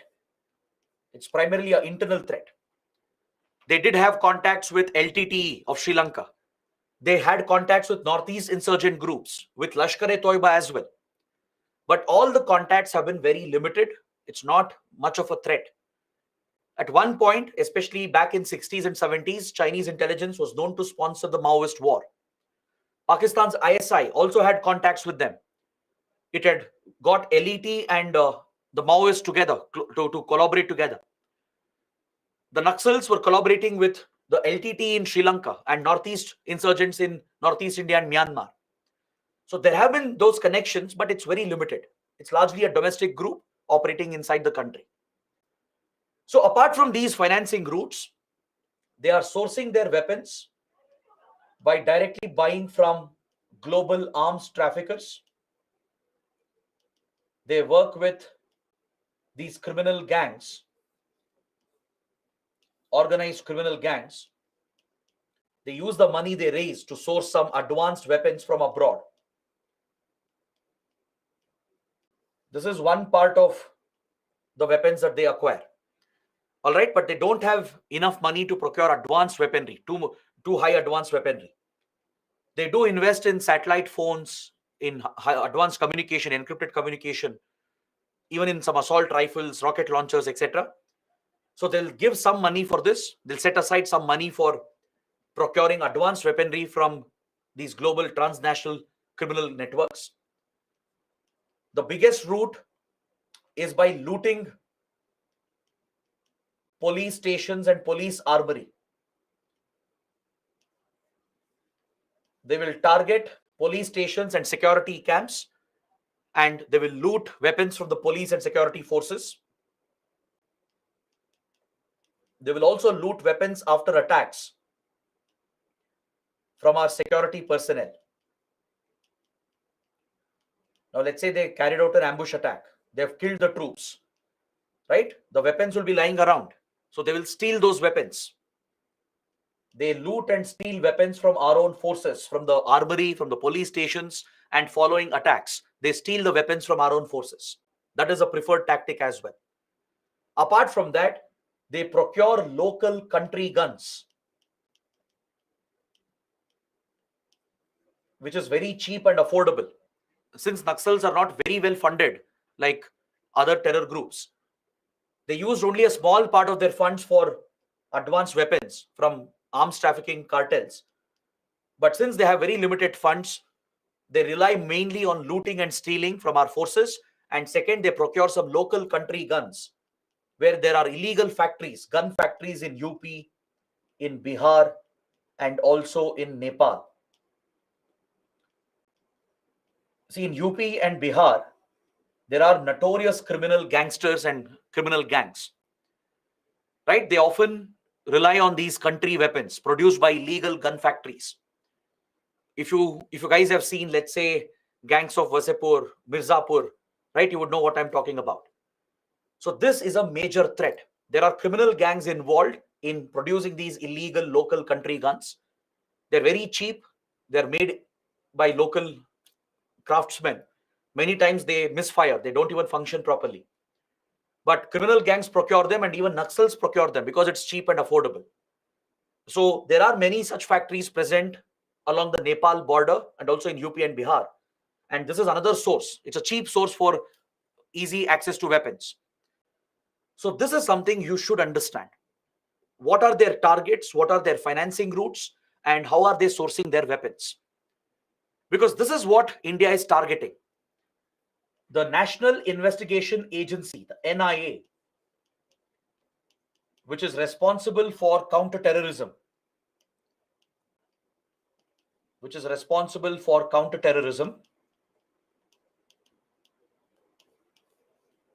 is primarily targeting these financing routes. Remember, we studied yesterday that the CPI Maoist has already been listed as a terrorist organization under the Unlawful Activities Prevention Act, the UAPA. UAPA is our primary law against terrorism. So under the UAPA, CPI Maoist is a designated proscribed terrorist outfit. So NIA has the primary responsibility to target Naxals as a law enforcement agency. NIA is a law enforcement investigating agency. So as part of its efforts to counter terrorism and Naxalism, it is targeting the financing routes. It works with Enforcement Directorate to tackle money laundering. It is working with Narcotics Control Bureau, Directorate of Revenue Intelligence, and CBI to deal with drugs and arms trafficking.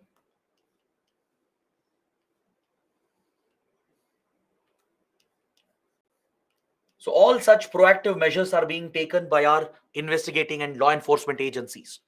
The NIA works closely with other related agencies like ED, NCB, DRI, and CBI. And collectively, we are putting pressure on the finances of the Naxals. We are trying to break their financing routes. We are trying to prevent them accessing advanced weaponry. Plus, there is intelligence-led targeted operations being conducted by our forces on the ground. So it's a combination of all these efforts which is giving us success in our fight against Naxalism. Is that clear? So having this insight into our security operations is very, very important.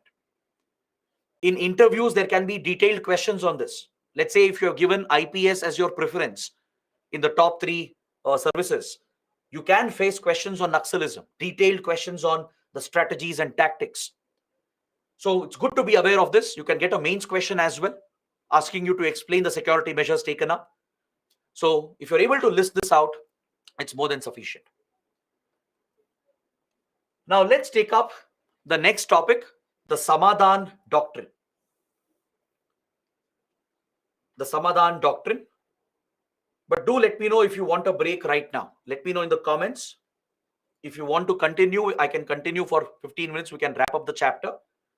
Or if you want a break, we'll take a break and come back and then finish this. Okay, majority wins. Most are saying, please continue. It's only another 10 minutes. Don't worry. 10 to 15 minutes max. We'll close this chapter completely. Then we'll take a 15 minutes break. The Samadhan Doctrine was adopted by the Home Ministry in 2017 to streamline the strategy to fight Naxalism. It's an acronym that has been coined by the Home Ministry. Every letter stands for something. The SAMADHAN.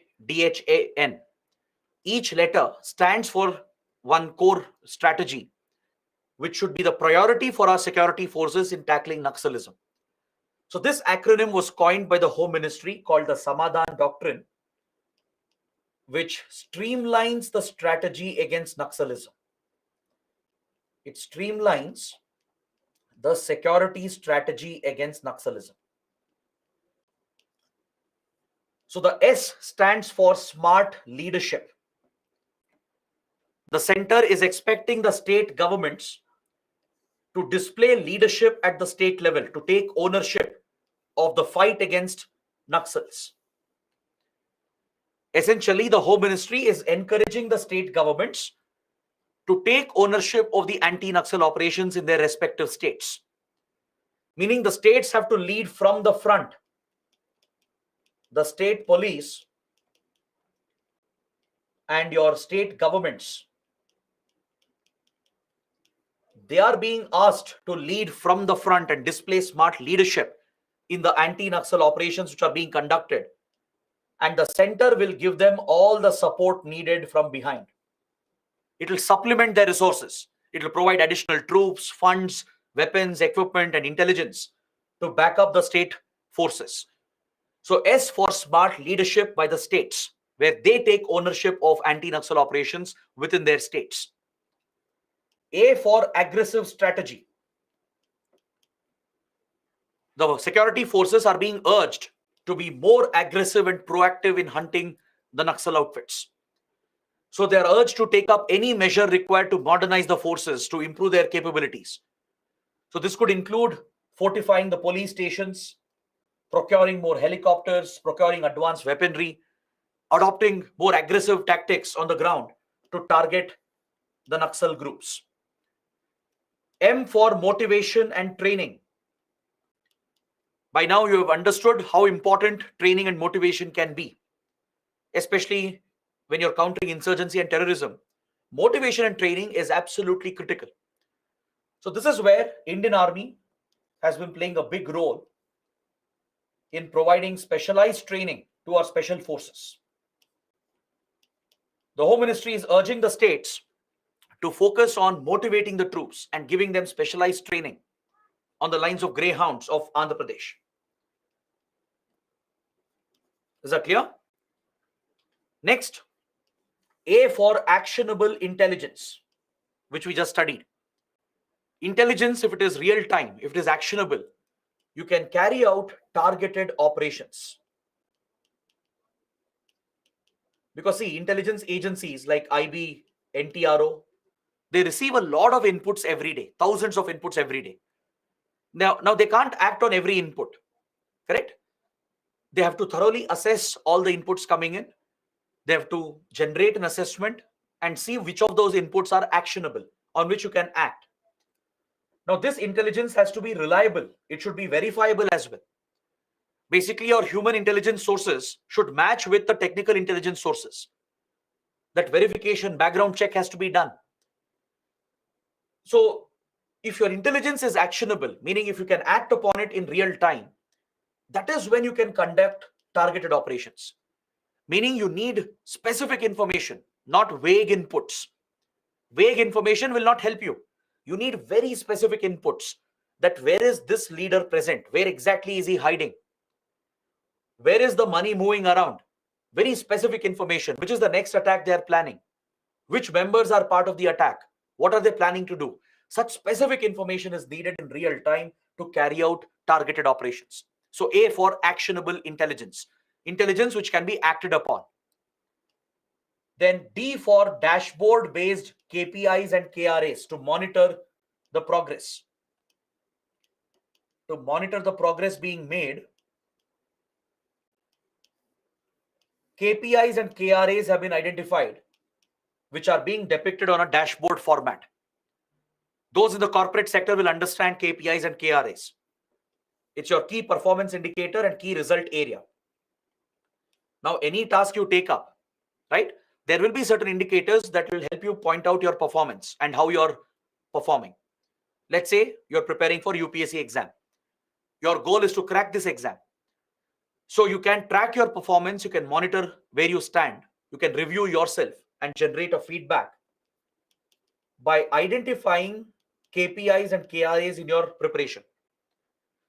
So for example, KPIs would be, are you attending all classes? What is your attendance? Are you completing the syllabus? Are you reading current affairs every day? Are you reading newspapers every day? Are you revising regularly? These are your KPIs. You keep a track of that on a day-to-day basis. You collect the data for each indicator and then measure this against the results. That is when you take up the practice tests, right? When you take up your weekly tests, your test series, that will give you the result, the outcomes. Are you able to score well? Are you able to write good answers? That becomes a result area. So based on your KPI and KRAs, you can track your performance. You can get to know where you stand. You can review your own preparation, and that is a valuable feedback based on which you can carry out a course correction in your preparation. So this is a management practice used in private industry, in the corporate world, and also in the government. Today, within government departments and ministries as well, KPIs and KRAs are being tracked, and the data is depicted in a dashboard format. Dashboard is nothing but when data is presented in a easily interpretable manner. Let's say you project all the data in the form of graphs, pie charts, or in the form of a table, right? You project it on a wall or a TV or a large LCD screen, right? So the moment you look at it, the data becomes very clear to you. So that is a dashboard. Like in your car as well, there is a dashboard behind your steering wheel, right? Your dashboard in your car is nothing but it's displaying the KPI and KRA of your car, right? Just by looking at the dashboard, you get to know what speed you're traveling at, what is the fuel level, what is the temperature, what is the torque, right? You figure out all these details just by looking, just one glance at dashboard. You get to know how your car is performing. If your battery has a problem, engine has a problem, that is shown on the dashboard. So that is the concept of a dashboard. You present all your KPIs and KRAs in a very easy manner through which you can easily understand the data. So this measure is being taken up to track the performance, to see where we stand, to monitor our progress. Then H for harnessing technology. Using high-end technology for better surveillance and more efficient operations. Using drones, satellites, radars and thermal imagers, GPS equipment. So all such advanced technology and weaponry and tools are being deployed for better surveillance and better effectiveness of the operations. A for action plan for each theater. Basically, there should be a customized plan for every state, for every district, because the security challenges are different from state to state and district to district. Simply having a national plan will not work. See, we have adopted a national plan. Along with that, you need state-wise plan, district-wise plan. So for every theater, for every action theater at the grassroots, you need customized plans on how you're going to tackle Naxalism. What military strategies will be adopted as the security response to counter the Naxals. So that customized planning is needed. That is A for action plan for each theater. And finally, N for no access to financing. Basically, choke the funds. Ensure you implement your anti-money laundering measures. Counter money laundering through Prevention of Money Laundering Act. Target the roots of finances. Target the donations they are getting. Target the funds that they are raising through drugs and arms trafficking.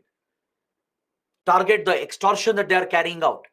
Freeze their accounts. If they're using bank accounts, moving the money around in the banking financial system, freeze those financial assets. Confiscate the financial assets. And thus cripple their financing, cripple their funding. So this is the Samadhan doctrine. It basically highlights the priorities for our security forces and it streamlines the approach, the security approach to counter Naxalism. Now coming to the last point, the human rights angle. There are allegations of large-scale human rights violations committed by our own forces in our conflict zones. This is an unfortunate reality. See, in general, our security forces are very professional, be it Indian Army, be it the Central Armed Police Forces, right? They're very well trained. They understand the law of the land. They understand the constitutional protection. They understand fundamental rights.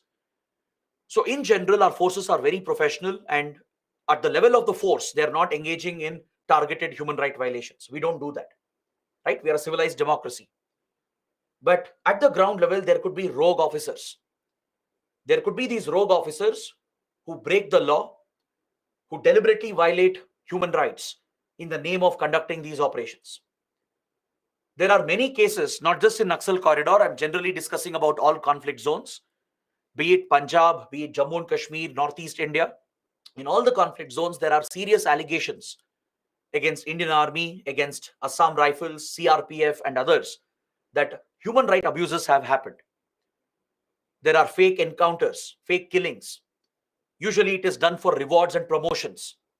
Some rogue officer with a wrong mindset, with wrong ethics, he would break the law and he would have carried out fake killings and encounters to get more recognition, rewards and promotions. There are cases where local villagers are targeted. Now imagine there is an Naxal attack. Few troops are killed. So there will be a lot of anger amongst the entire force. The whole battalion will be very angry. They'll be waiting for revenge against Naxals. So usually what they do is they head out into patrols. They go to the nearby villages and they threaten them. They threaten them for information about the Naxals who carried out the attack. And in this process, there have been abuses that have been committed. They have destroyed houses. They have committed torture, kidnappings. Even rapes and molestations have been reported, allegedly. Now, these are very serious accusations. The problem is, in most cases, the governments cover up the cases. They don't allow transparent investigations to happen. Now, this is a serious issue because you can't allow human rights abuses in a conflict zone by our own forces. Again, we are not doing this at the force level. The forces are professional, but there could be these rogue elements, these rogue officers who might be resorting to these practices. Even few incidents are enough to destroy the image of the force, and the worst impact is that it will create even more resentment. It will push the local support away. The locals will lose faith in the government, they lose faith in the judiciary, in the constitution itself, if such violations are being committed and being tolerated. That is why there should be transparent investigations. The government shouldn't try to brush them up. They need to open up transparent investigations where there is a genuine case, right? If prima facie allegations are appearing to be true, in such cases, transparent, honest investigations have to happen and independent inquiries have to be done. And the strictest punishment has to be delivered to these rogue officers. You should make an example out of them. Deliver the strictest punishment to them so that no one else will dare violate human rights again. So this is where we have a mixed record. Even though our forces are very professional and well trained, on the ground, there are very serious allegations that have come up. This is not my personal opinion. This is based on the findings of various judicial commissions, independent inquiries, media investigations, and investigations by civil society groups. All right, this we have seen in Northeast India as well, in Jammu and Kashmir as well, in Punjab as well. This is true with regard to Naxal areas also. There have been allegations of human rights abuses, but in most cases, the government, they cover it up because they don't want controversy, they don't want any political criticism. So this is something we need to address immediately, right? We need to improve our human rights record, ensure that we are more transparent, and we should deliver strict punishment to these guilty officers. But at the same time, let me provide you another side of the argument. Let's balance this argument. The security forces are operating in a very difficult, challenging situation. So they do need some kind of protection. Now, what if false cases are filed? What if the extremists get some support from locals and file false cases against our forces? Right? Every time if you open an investigation on fake encounters and rapes, etc., then our forces will lose their morale. They'll lose all motivation to fight this conflict. They're operating in a very difficult, challenging situation where every split second matters. They have to take such quick decisions. So sometimes there might be accidents which might happen. There might be collateral damage unintentionally. So for those incidents, you can't punish your forces. If you do that, then nobody will fight this war for the state. So the balance is necessary. There is the need for some degree of protection for our forces against false accusations. At the same time, we should have transparent mechanisms to investigate and inquire if there are prima facie allegations which appear to be true. We should ensure that justice is delivered and punishment is delivered to these rogue officers. That balance has to be found. That is what is needed as far as human rights issues are concerned. Now, in the Naxal area, there was one major controversy with regard to a private militia called Salva Judum. This is another related topic. A few years ago, in 2005, a local politician in Chhattisgarh, he had raised a private army. This local politician from Chhattisgarh is a very popular guy. He had established a private army called Salva Judum, which was later supported by the state government. The state police supported this private army that was consisting of Koya tribe commandos. The Koya tribe members, they were recruited into this private militia, into this private army, and they were given weapons in their hands. They were given a free hand to target Naxals. And for every Naxal they would kill or arrest, they would be rewarded for it. Essentially, the government itself, the police itself, they were placing weapons in the hands of a community. They were placing weapons in the hands of civilians. And they even gave them a designation. They started calling them Koya commandos. They gave them the rank of special police officers. And they would encourage them to target Naxals. For every Naxal they would kill or arrest, they would be rewarded for it. Now you might say, what's wrong in this? It's a great strategy. It will help the police forces to target Naxals. But let me tell you the problem here. In a democratic state, the government cannot raise and fund a private militia. Private armies like these, they are not trained. They don't understand fundamental rights. They don't understand human right abuses. They don't understand constitutional rights. And if you're giving them an incentive to kill, they might kill anyone and brand them a Naxal just to get the reward money. Or they might use the weapons and the authority to go kill their rivals. They might have a personal rivalry with someone. They'll go kill that guy and brand them a Naxal. And that is exactly what happened with Salwa Judum in Chhattisgarh. These so-called Koya commandos, right, who were backed by the ruling party, by the state police and the government, they were emboldened because they had weapons in their hand. They had blessings of the government and the police. They were given the ranks as well as special police officers. They felt that they are supreme. So they would go out and kill anyone and brand them a Naxal just to get the money, just to get the rewards. They would settle their personal rivalries. They would target members from other families, other tribes to settle personal rivalries and later brand them as Naxals to escape any punishment. This became a notorious practice in Chhattisgarh. Finally, a very popular human rights activist, Nandini Sundar, she filed a case at the Supreme Court challenging the constitutional validity of Salwa Judum. Is that clear? This is a historic case. The Supreme Court went into the details of Salwa Judum. It looked at the argument of the state government and the activists and finally concluded that Salwa Judum is illegal and unconstitutional. Without the right legal backing, without checks and balances, if state is sponsoring private militias like this, then that is blatantly unconstitutional. Because the right to take one's life under Article 21 lies only with the state.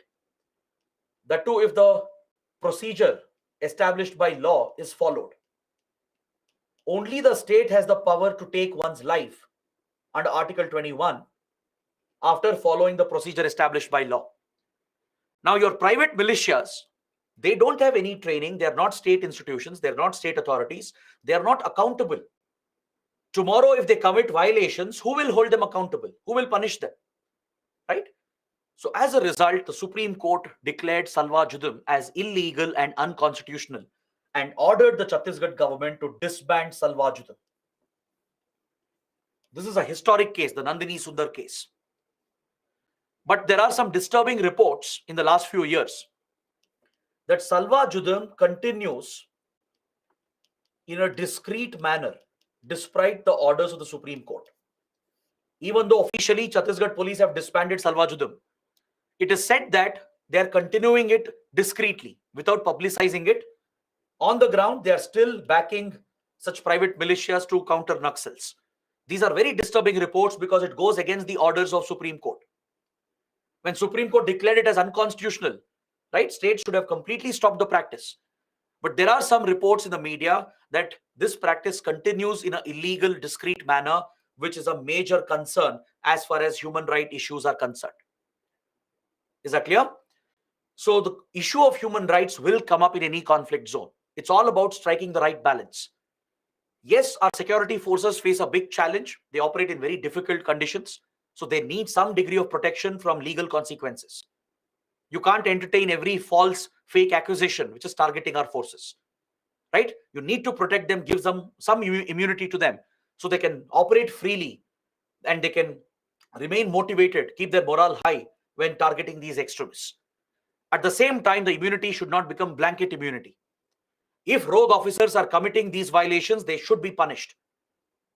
Is that clear? Honest, transparent investigations have to happen. I'm bringing out this discussion because later we are going to talk about AFSPA, the Armed Forces Special Powers Act, which is deployed in Northeast India, in Jammu and Kashmir. It was also used in Punjab. This particular law remains to be one of the most controversial laws in India. All right. So I'm just setting the stage for this. In Naxal corridor, there is no AFSPA. There's no special protection given to the security forces. But AFSPA is in place in some parts of Northeast India and Jammu and Kashmir. It was implemented previously in Punjab to tackle Khalistan movement. So there, a lot of human rights concerns had come up. And even today, they have not been addressed. There is a very big debate regarding the necessity of AFSPA. So there are arguments in favor of it and against it. So this is just an introduction to that topic. In the coming chapters, we will look into AFSPA again. We will look into human rights issues again when we discuss Khalistan movement, Jammu and Kashmir, and Northeast India. So on this note, I would like to conclude my discussion and close this chapter because now we have completed all the important topics under left-wing extremism or Naxalism. So let's take a short break. Let's jump to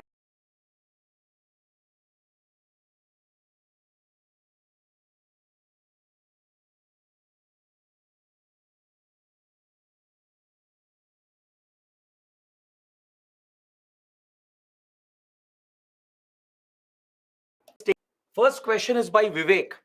Vivek is asking, sir, would it be suitable for the health of federal structure of India if state level bodies are bypassed by the central government?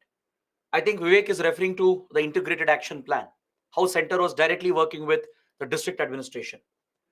See, please understand that in implementing integrated action plan, states were not entirely bypassed. Only the funds were being directly provided to the district authorities. But at the state level, the development commissioners were involved in monitoring the implementation. It's not that the states were completely bypassed. Only with regard to transfer of funds, directly the center was providing the funds to the district level authorities. So we do have a decentralized governance in the country. There is a three-tiered architecture. Of course, we are a federal polity where states play a critical role. But in some exceptional cases, the center can do this, and it doesn't really threaten the federal structure of the Indian polity. Is that clear? States weren't completely bypassed altogether. Only with regard to transfer of funds, more flexibility was given to district authorities so they can be more effective in implementing the welfare schemes. The states were still playing a role in monitoring the implementation. So as a result, I don't think these plans and schemes are a threat to the federal structure of the country.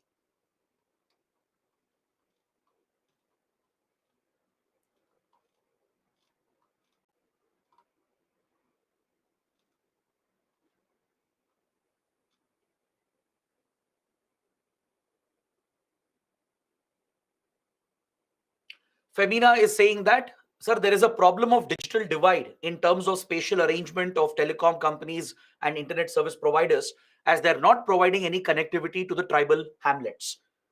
You're absolutely right, Femina. Private internet service providers and telecom companies, they usually don't reach out to remote areas. And that is understandable because any private enterprise is driven by the profit motive. If it doesn't make business sense, right? If the business is not viable, if it's not economically viable, how can they sustain the business, right? This is where government acts as an enabler. The government catalyzes the private sector to reach out to these unconnected and underserved regions. So that is why the Universal Service Obligation Fund was set up, where private companies will contribute the funds. The government will reach out and create the initial infrastructure, and then the private companies will come and take over. That's actually a healthy arrangement where government acts as the enabler, opens the market for private sector, and then the private companies step in to expand the network. So that is why we have that mechanism under the new telecom policy.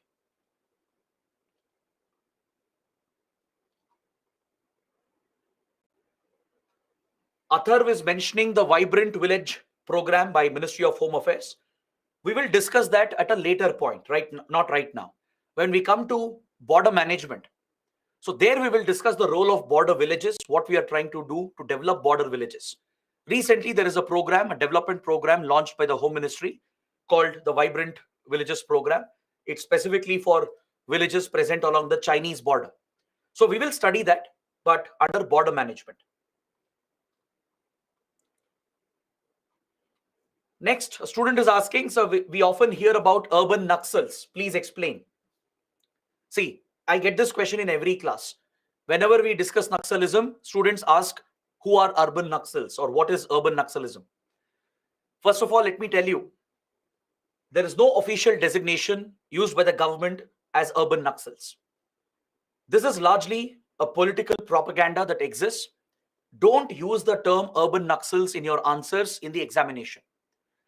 There are sympathizers, Naxal sympathizers are there. Yes, in cities or in other parts of the country, there could be sympathizers of Naxalism who might be giving donations to them, who might be giving logistical support and legal support to Naxals. We just call them Naxal sympathizers. That is the official designation of the Home Ministry as well. The term urban Naxals is largely used on social media, especially if you political elements, they are using it to target the critics of the government. Now, anyone who criticizes the government is branded an urban Naxal. It's a very derogatory term. The government itself has said, we don't have any designation officially known as urban Naxals. So don't use the term.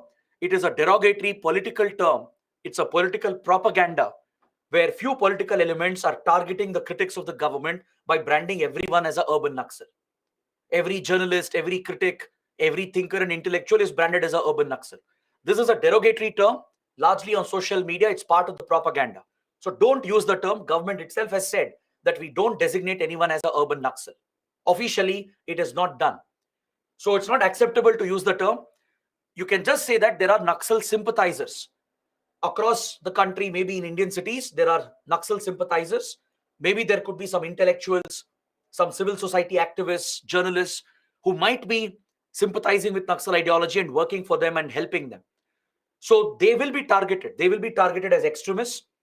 They will be labeled as Naxal sympathizers, but not as urban Naxals. The term urban Naxals, it's a very derogatory term. It's a very incorrect term to be used.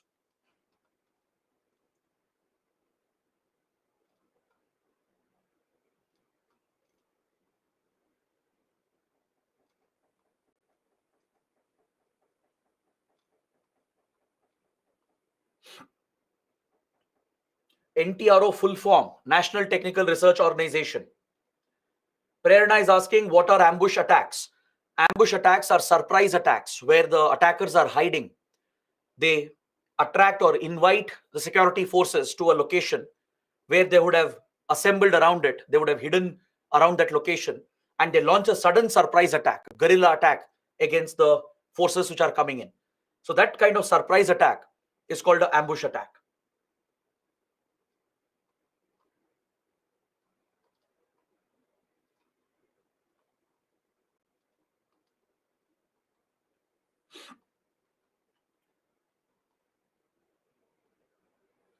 I see many questions where students are asking the full form of all the acronyms, IED full form, CRPF full form.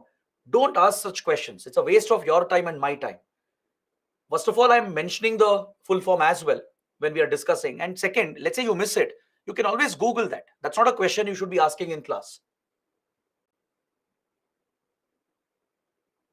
Prem says, sir, Naxals are helping poor people. Why should we target them? They're helping many poor people. No, not at all. Naxals are serving their own agenda, their own selfish political agenda. Even if they're giving some help to locals, right? That is not a justification for the violence they're carrying out. They can't be spared just because they might be giving some help here and there, but committing atrocities and committing terrorism against the Indian state. That's why I told you yesterday, Naxal ideology cannot be tolerated, right? So even if they are helping, even if I assume that they are giving some help to local people and poor people, that is not a justification for the terrorism that they are carrying out. So Naxals are extremists, they are insurgents. We have classified them as a terrorist organization and they should be targeted because they pose a threat to the integrity of the nation, the sovereignty of the nation.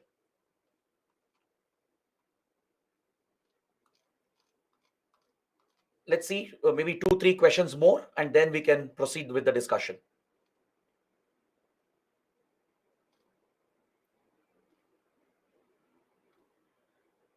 Femina is asking, is Veerappan a Naxal? No, not at all. Veerappan was a dacoit, a bandit. Dacoits or bandits, they are like robbers. He was a hunter. Veerappan was a hunter, poacher. He used to steal forest resources, right? So Veerappan was not a Naxal.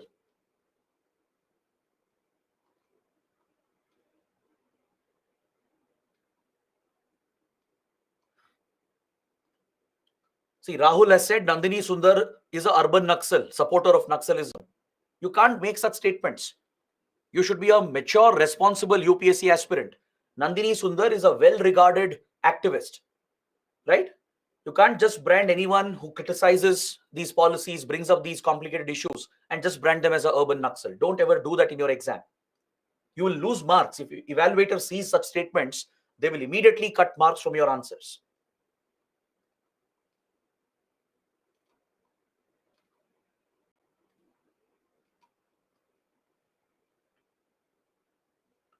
Pooja is asking, who purchases drugs from Naxals? There are drug cartels. They smuggle drugs and sell drugs, right? In India and around the world, there is a huge market for recreational drugs. So they sell it to these criminal cartels and gangs that proliferate drugs, and they sell it to the youth. So that's a big way of raising finances for these extremist activities.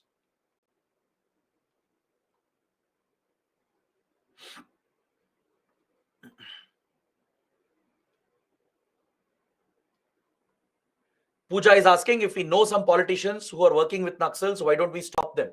Security forces, they do. If police or investigating agencies like NIA, if they see that if a politician is working with Naxals and enabling them, they will target them as well. There are politicians who have been arrested for supporting Naxals. So such cases also have happened in the past.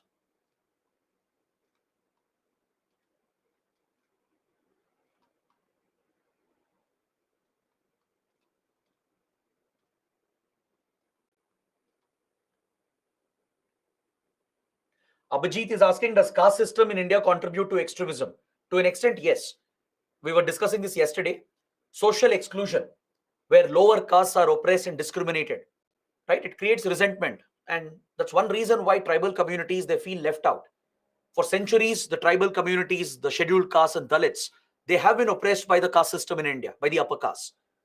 This is a century-old discrimination, which has happened for centuries together, right? So the impact is obviously there. People are not being treated as equals. They're not getting equal access. They're being denied certain benefits. So this affects their dignity. It is a form of social exclusion. So that could breed resentment and could contribute to extremism.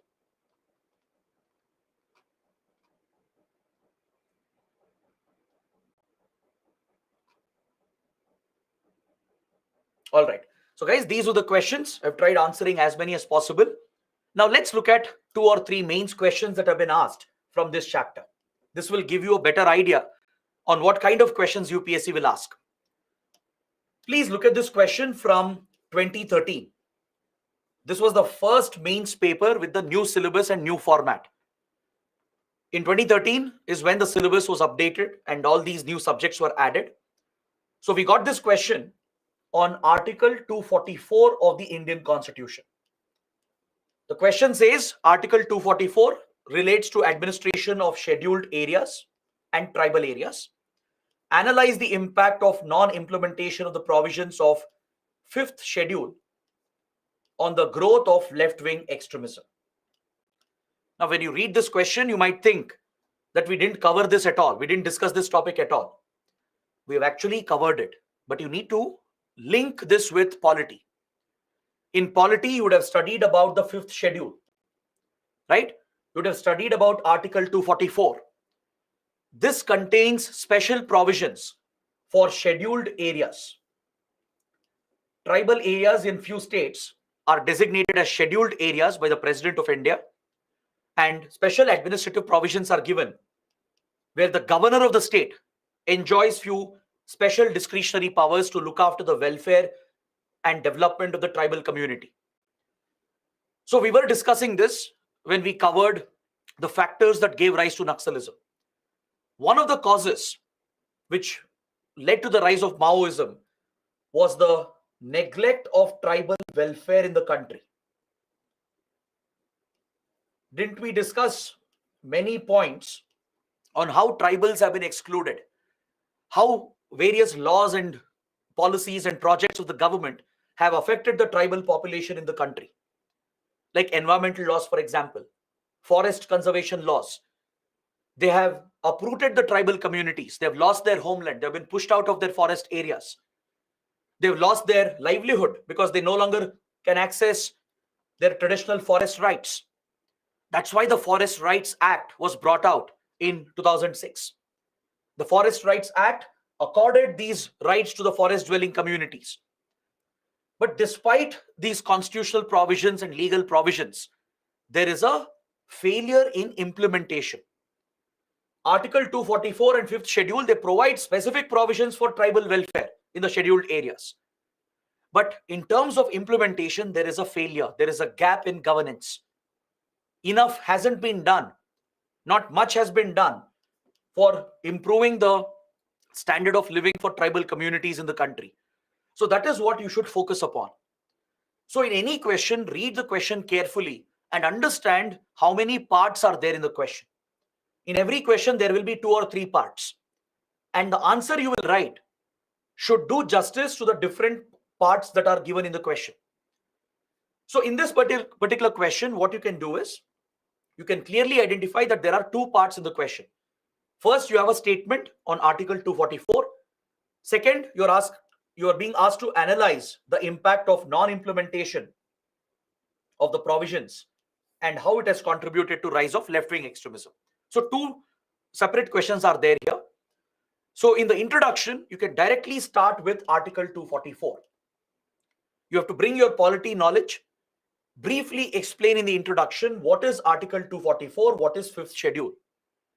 In few lines, in 4 to 5 lines, explain how it provides special provisions for tribal areas to provide for tribal welfare. Once you do that in the introduction, in the body, highlight the importance of these constitutional provisions for tribal well-being, and then discuss the failure of its implementation. Discuss the issues in its implementation. Even though scheduled areas are recognized, several tribal welfare schemes are not properly enforced and implemented. Tribal rights have been affected by various laws and policies and projects. Large public projects have led to land acquisition, displacement of tribal community.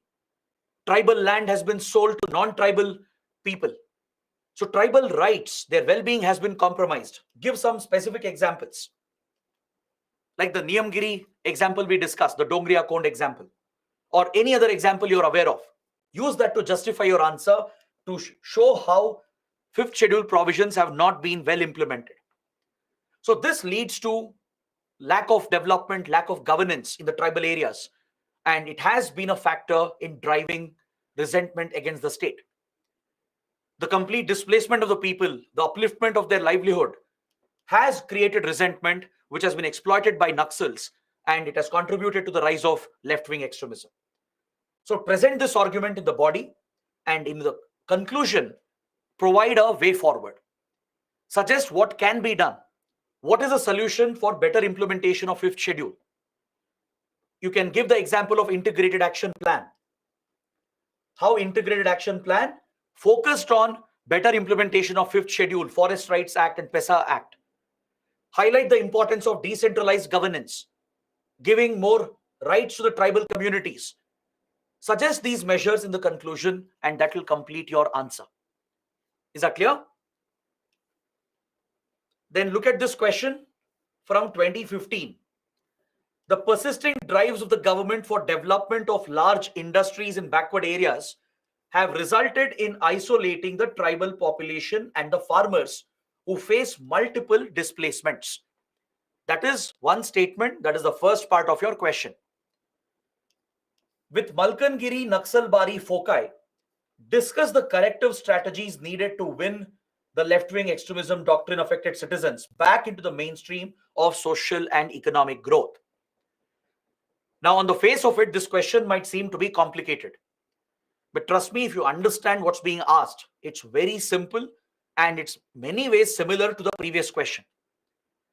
The question is asking, how has development projects, the large development projects, the industrial projects pushed by the government in backward and tribal areas, how has it affected the tribal community and the farmers? This is something we covered in detail yesterday. So in the introduction, please provide an explanation. Explain how large public projects, industrial projects, mining projects lead to displacement of farmers and tribal community. Land acquisition has been done without proper consensus, without proper compensation. Rehabilitation has not been provided. Livelihoods have been uprooted. So as a result, tribals and farmers have lost faith in the Indian state. If you know any specific example, mention that to justify your argument. Next, it is asking you to focus on Malkangiri and Naxalbari. Naxalbari is where Naxalism originated because of the feudal nature of the society.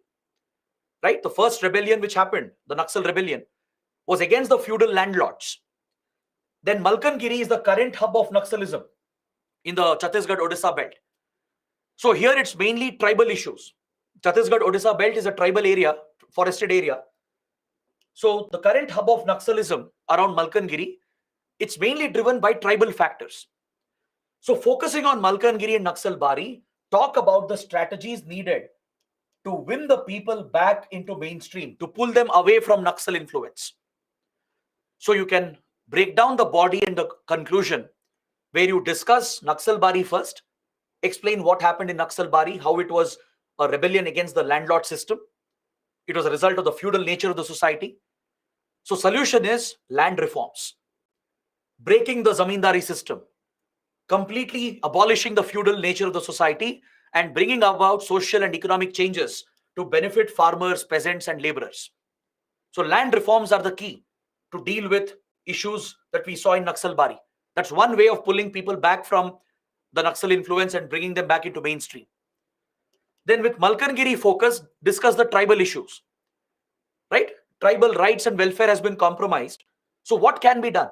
How can you provide better welfare and better rights for tribal communities? Suggest those measures and conclude your answer. So it is all similar. It's all something we have already covered and discussed. It's about organizing your opinion, organizing your thoughts, and presenting it in a logical manner. If you see my approach, what I'm mentioning and discussing, there is a certain flow to the answer. There is a certain logic. We are not writing random points. Now, I'll not write about features of Maoism. I'll not unnecessarily explain what are the financing routes of Naxalism, what are the Naxal attacks that have happened. So that is unnecessary information which the question is not asking. So never waste your time, never waste your word limit in writing what is not needed. Please address the question which has been asked. See, all of us will have a lot of knowledge and information. Doesn't mean you simply dump everything. Even though it is correct, you will not get marks unless and until you're doing justice to the question. Right? Now, in the first question, if I write about origin of Naxalism, origin of Maoism, even though your points are correct, you will not get a single mark for that. Because first question is not asking about Maoism. It's not asking where Naxalism started or what is Maoism. It's asking about fifth schedule, its failure, and how it contributed to Naxalism. So once you understand the link and what the question is asking, build your answer accordingly. Do justice to all the sections of the question. Justify the answer with some examples and conclude that where you provide some way forward, some suggestions to tackle the challenge. This structure, this logical flow has to be maintained, and you have to do this within the word limit. So this comes only with practice. It will not happen overnight. Answer writing is a skill. It's an art. Most of them are not born with good writing skills. It's something you cultivate. It's something you develop over a period of time with practice, repeated, consistent practice. So take up all these questions. Once you revise the topics, right? Once the chapters are completed, please revise once and then take up these questions for your answer writing practice. Get the answers evaluated by your mentors. Get some feedback. So this will help you in improving your answer writing skills. And this you have to do regularly. You can't do this once in a month, once in a quarter. This has to be regular, almost on a daily basis. You have to take up one or two questions for answer writing. From whatever you have studied in a day, let's say you attended internal security class, you have covered some current affairs, and maybe you have read some other subject, let's say polity or history. Before you go to bed in the night, keep aside 15 minutes. Take up two questions, 7.5 minutes per question, and write an answer to it. The question should be related to what you have studied. Don't take some random question. If you have read polity and internal security, don't take question from economy. Take a question from what you have studied, from the topics you have covered in that day. It will only take 15 minutes. You'll get 7.5 minutes per question in your mains.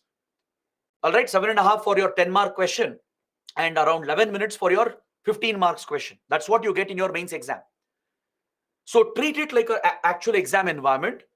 After you have studied everything, you're about to sleep, you're about to hit the bed. Just 15 minutes, sit, take two questions on what you have studied in that day and write an answer to it. Don't be hesitant. Initially, nobody will write good answers, right? It comes with consistent practice, months of practice. It will take 3-4 months to improve your answer writing skills. Do this regularly, and then you will see a difference. Trust me, you'll thank me later. You have to do this every day. Every day, 15 minutes at the end, before you hit the bed, two questions from what you have studied. Write an answer, then hit the bed. Whenever possible, get it corrected, evaluated, get a feedback, and see where you will stand 3 months later. Is that clear? So this is what I wanted to mention.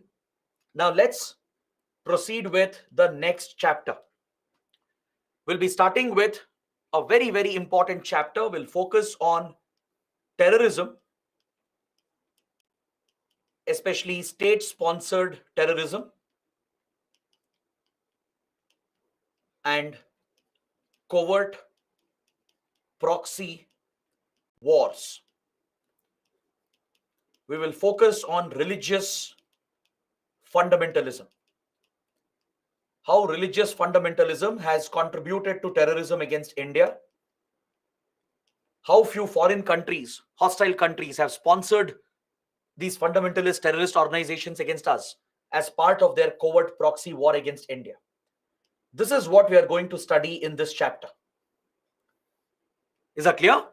We'll be dealing with topics like religious fundamentalism, that is terror groups based on radical religious ideology. We'll be looking at right-wing extremism, essentially. We covered left-wing extremism, which is Naxalism or Maoism. Now we'll move towards right-wing extremism, where radical religion serves as an inspiration for terror activities. And this has been encouraged and nurtured by certain state actors like Pakistan, China, and others. They use terrorism as a tool to destabilize India by launching these covert proxy wars. So that is the focus of this chapter, and we will start with some basic introductory concepts. I want to cover a few basics before we look at Khalistan movement and Jammu and Kashmir. In this chapter, my focus is mainly on Jammu and Kashmir and Khalistan movement and also the global terrorism scenario. We'll also discuss what India is doing to counter terrorism. But before we get into the core topics, let's cover some basics today.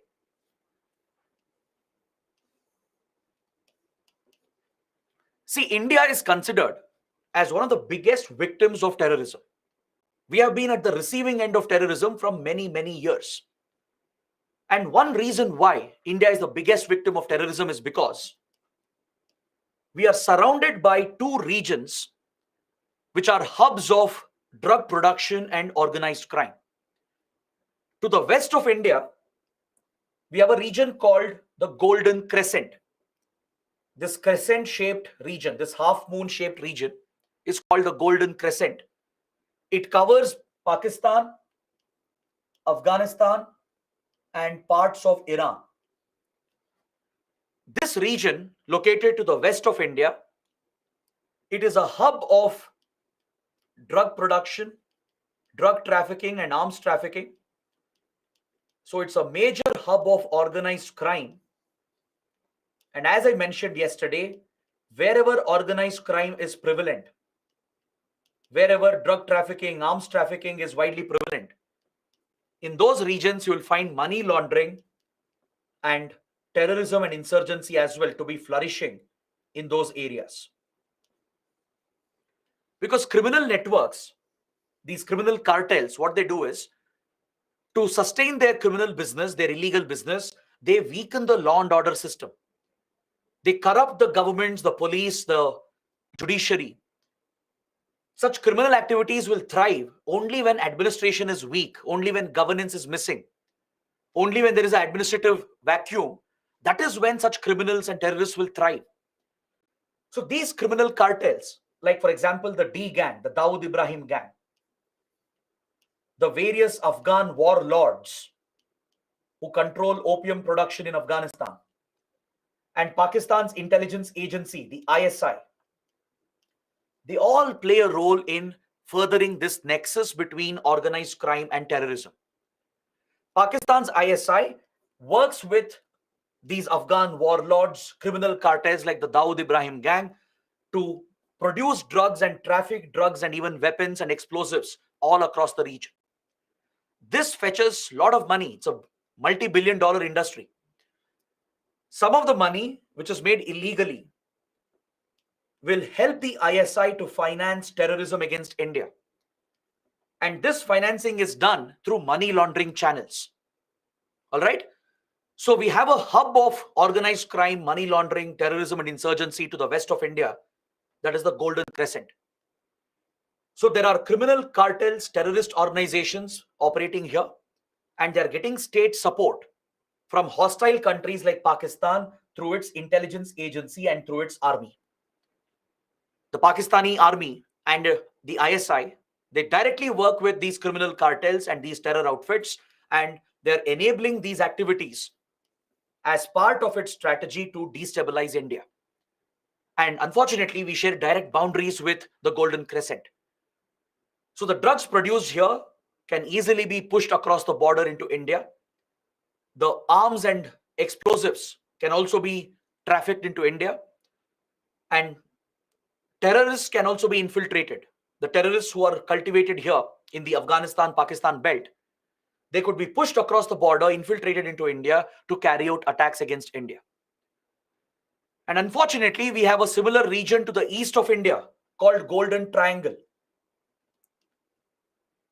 We are sandwiched, we are literally sandwiched between two such hubs of crime and terrorism. One is Golden Crescent to the west and a similar region to the east, which is Golden Triangle. This covers Myanmar, Thailand, and Laos. At the tri-junction of Myanmar, Thailand, and Laos, you have another major drug and arms production and trafficking hub. There are many terror and insurgent groups that operate here. Money laundering and even cyber crimes and even human trafficking is very rampant in the Golden Triangle. All these are criminal activities which are run by organized gangs, organized criminal cartels. They work closely with terrorists and insurgents to smuggle and traffic the drugs and weapons, and they both support each other. They work together. So Northeast insurgents who target India, they have found a safe haven in Southeast Asia, in Myanmar especially. So across the border, they are easily sourcing drugs and weapons, raising funds for their terrorist activities against India. And they even have state support from countries like China, which has been sponsoring Northeast insurgency against India. Just like Pakistan has sponsored various terrorist groups and Northeast insurgents, similarly, China also in the past especially has funded Northeast insurgents against India. Even today, Indian intelligence agencies, they believe that few Northeast insurgent groups are still funded and supported by China through Myanmar. So since India is sandwiched between two major hubs, we are one of the biggest victims of terrorism. So this helps you understand the connection between organized crime, money laundering, and terrorism and insurgency. Is that clear? Another global hub of drug production and crime is this region: Colombia and Mexico. This is another major hub of drug production, weapons trafficking, and gun violence related to these drug cartels.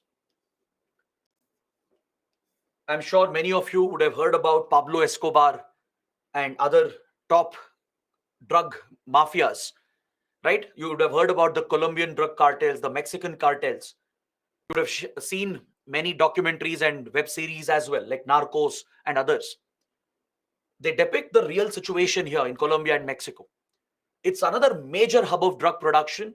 These drug cartels, there are different mafias which operate. They often fight with each other. They target the government as well. They use weapons to commit violence. They essentially engage in narco terrorism. Narco terrorism is violence and terrorism that is fueled by narcotics. Even in Afghanistan-Pakistan belt, we witness narco terrorism, where terrorism is directly connected with narcotics production, right? So these are the major hubs of drug production, arms trafficking, and there is this direct connection with terrorism and money laundering. So that is why India becomes so vulnerable, because we are located in a very difficult geopolitical landscape. We can't escape this. This is our geography. You can't change geography entirely, right? This is the neighborhood we are blessed with. To the west and east, we have very problematic regions, and these challenges, they spill over the border into India, causing the destabilization of our country. So in this chapter, we will understand more about the connections between state agencies like the ISI, Chinese intelligence, how these state actors are sponsoring non-state actors like criminal groups and terrorist groups to launch covert wars, proxy wars against India. That is the focus of this chapter. So we will learn about the Khalistan movement in Punjab and abroad. We will learn about the separatist movement in Jammu and Kashmir, which has given rise to insurgency and terrorism. So this will be the focus of our discussion: state-sponsored terrorism, covert proxy wars, and religious fundamentalism and its links with terrorism. So before I start with Khalistan movement, maybe we'll do that next week, Monday, when we meet again. That's when we'll discuss Khalistan movement and Jammu and Kashmir. But before that, let's cover a few more basics today. We still have another 35 minutes left. So let's try to complete some more basic concepts. And in the next class, we can finish Khalistan movement and Jammu and Kashmir.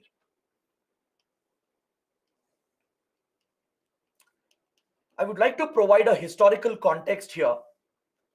Since this is a mains subject, it's very important to make these interconnections from internal security to history. I'm sure all of you know about Kautilya or Chanakya, one of the foremost thinkers that India has produced, right? He has written an epic treatise, the Arthashastra. The Arthashastra contains valuable insight into governance and administration.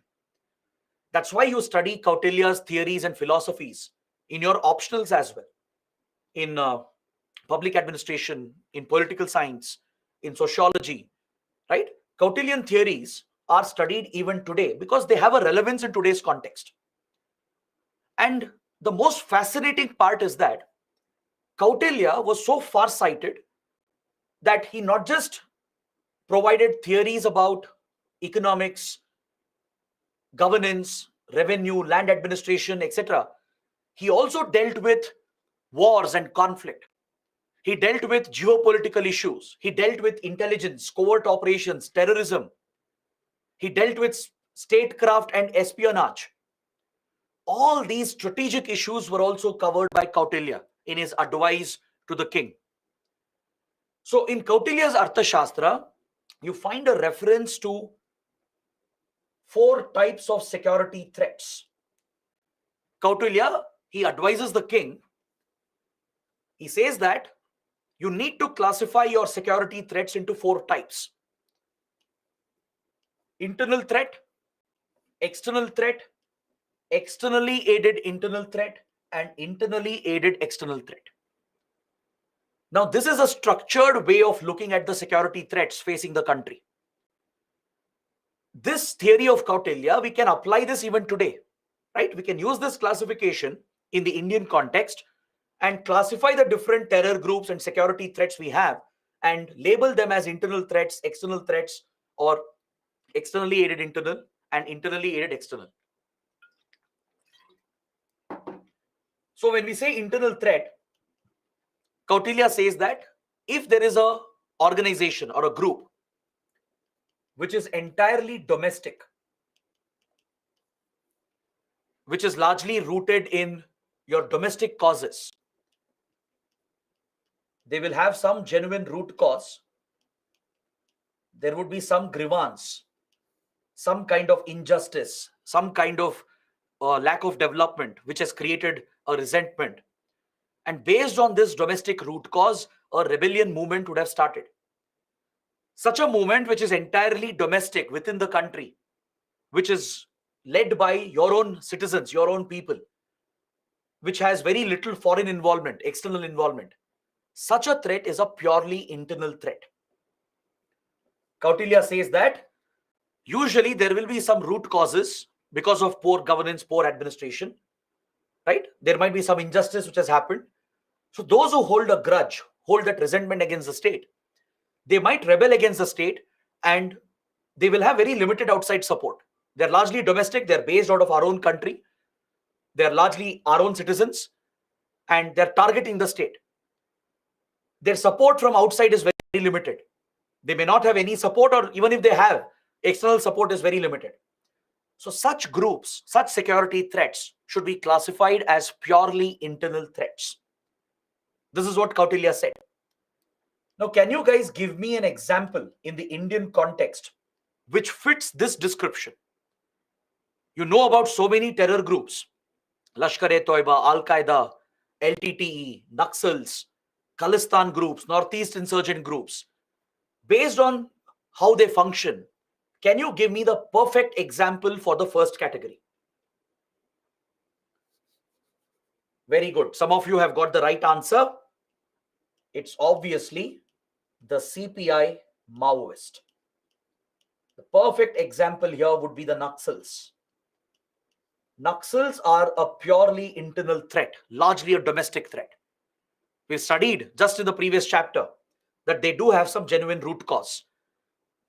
The members leading the movement are all Indians. They're all Indian citizens operating inside India, targeting India. They have very limited external contact and external support. So such a movement, such a security threat is a purely internal domestic threat. The opposite of that is external threat. A group which is based outside of India. A group which is based out of a foreign country, which is comprised of foreign nationals, and even the attacks it will carry out will be abroad. The attacks the group carries out will be against our interests, but on foreign soil, not within our country. Within our country, its influence will be very limited or even absent. There could be certain groups that have no presence in India, no support in India. They will not have the ability to carry out attacks inside India. Rather, they'll be based in a foreign country. Most of the terrorists will be foreigners, foreign nationals, right? They'll not have Indian citizens as such. And even the attacks they carry out will be abroad in foreign countries. But they will be targeting our interests, our Indian interests. So such groups which are purely external, they are under the second category. They are external threats. Now, can you give me an example? Please think and answer. Don't give random answers. Think carefully and then give me an answer.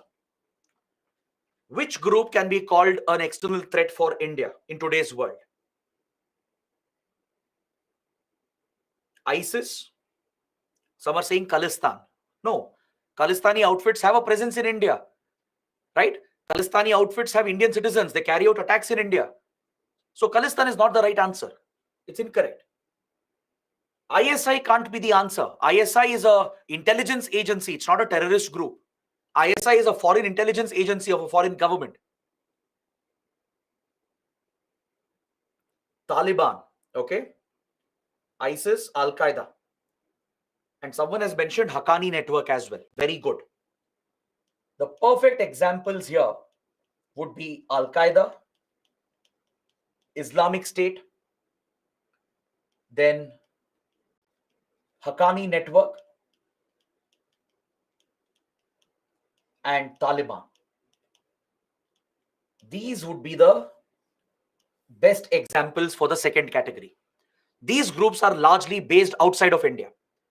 See, Al-Qaeda, ISIS have some kind of presence of late, some kind of influence, but it's very limited. Al-Qaeda, ISIS, they have never carried out a major attack inside India. Even Afghan Taliban, right? And a faction of the Afghan Taliban called Haqqani network, which has been used by Pakistan's ISI.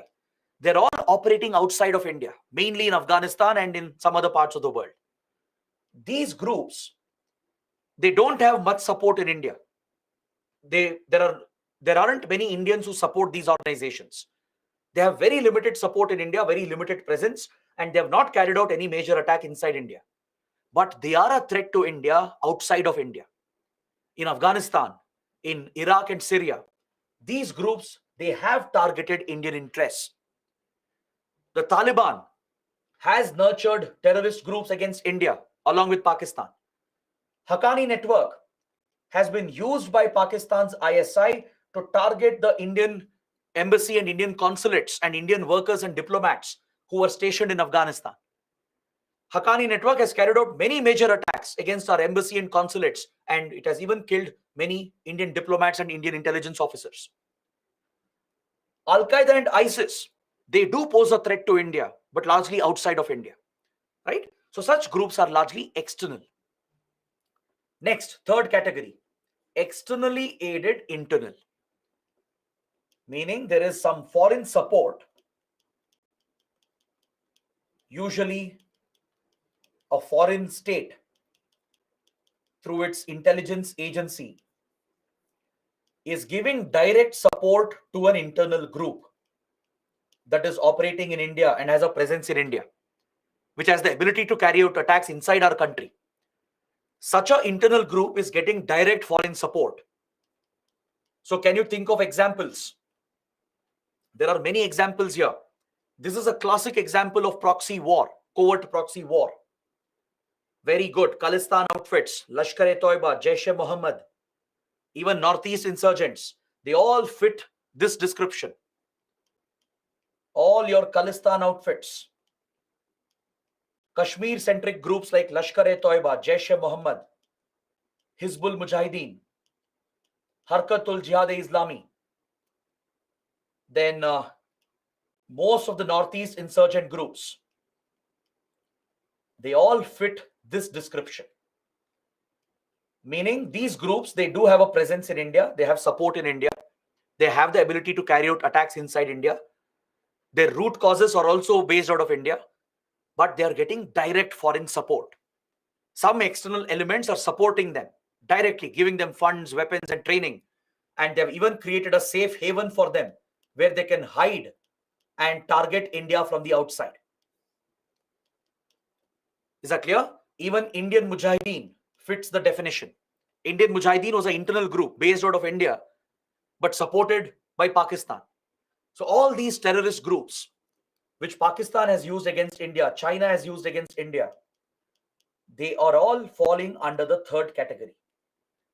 This is an example of state-sponsored terrorism. Foreign states which are hostile to us, they are directly sponsoring these proxies. They are using proxies on their behalf and supporting them secretly and fighting this secret war, this covert war against India. Our hostile neighbors like Pakistan and China, through their intelligence agencies, have given direct support to such extremist outfits. And this is an example of state-sponsored terrorism. It's an example of covert proxy war. where hostile governments are waging this war, secret war against India by using proxies on their behalf. Then finally, the last category, internally aided external. Meaning, there is some external group. There is a foreign group based out of another country,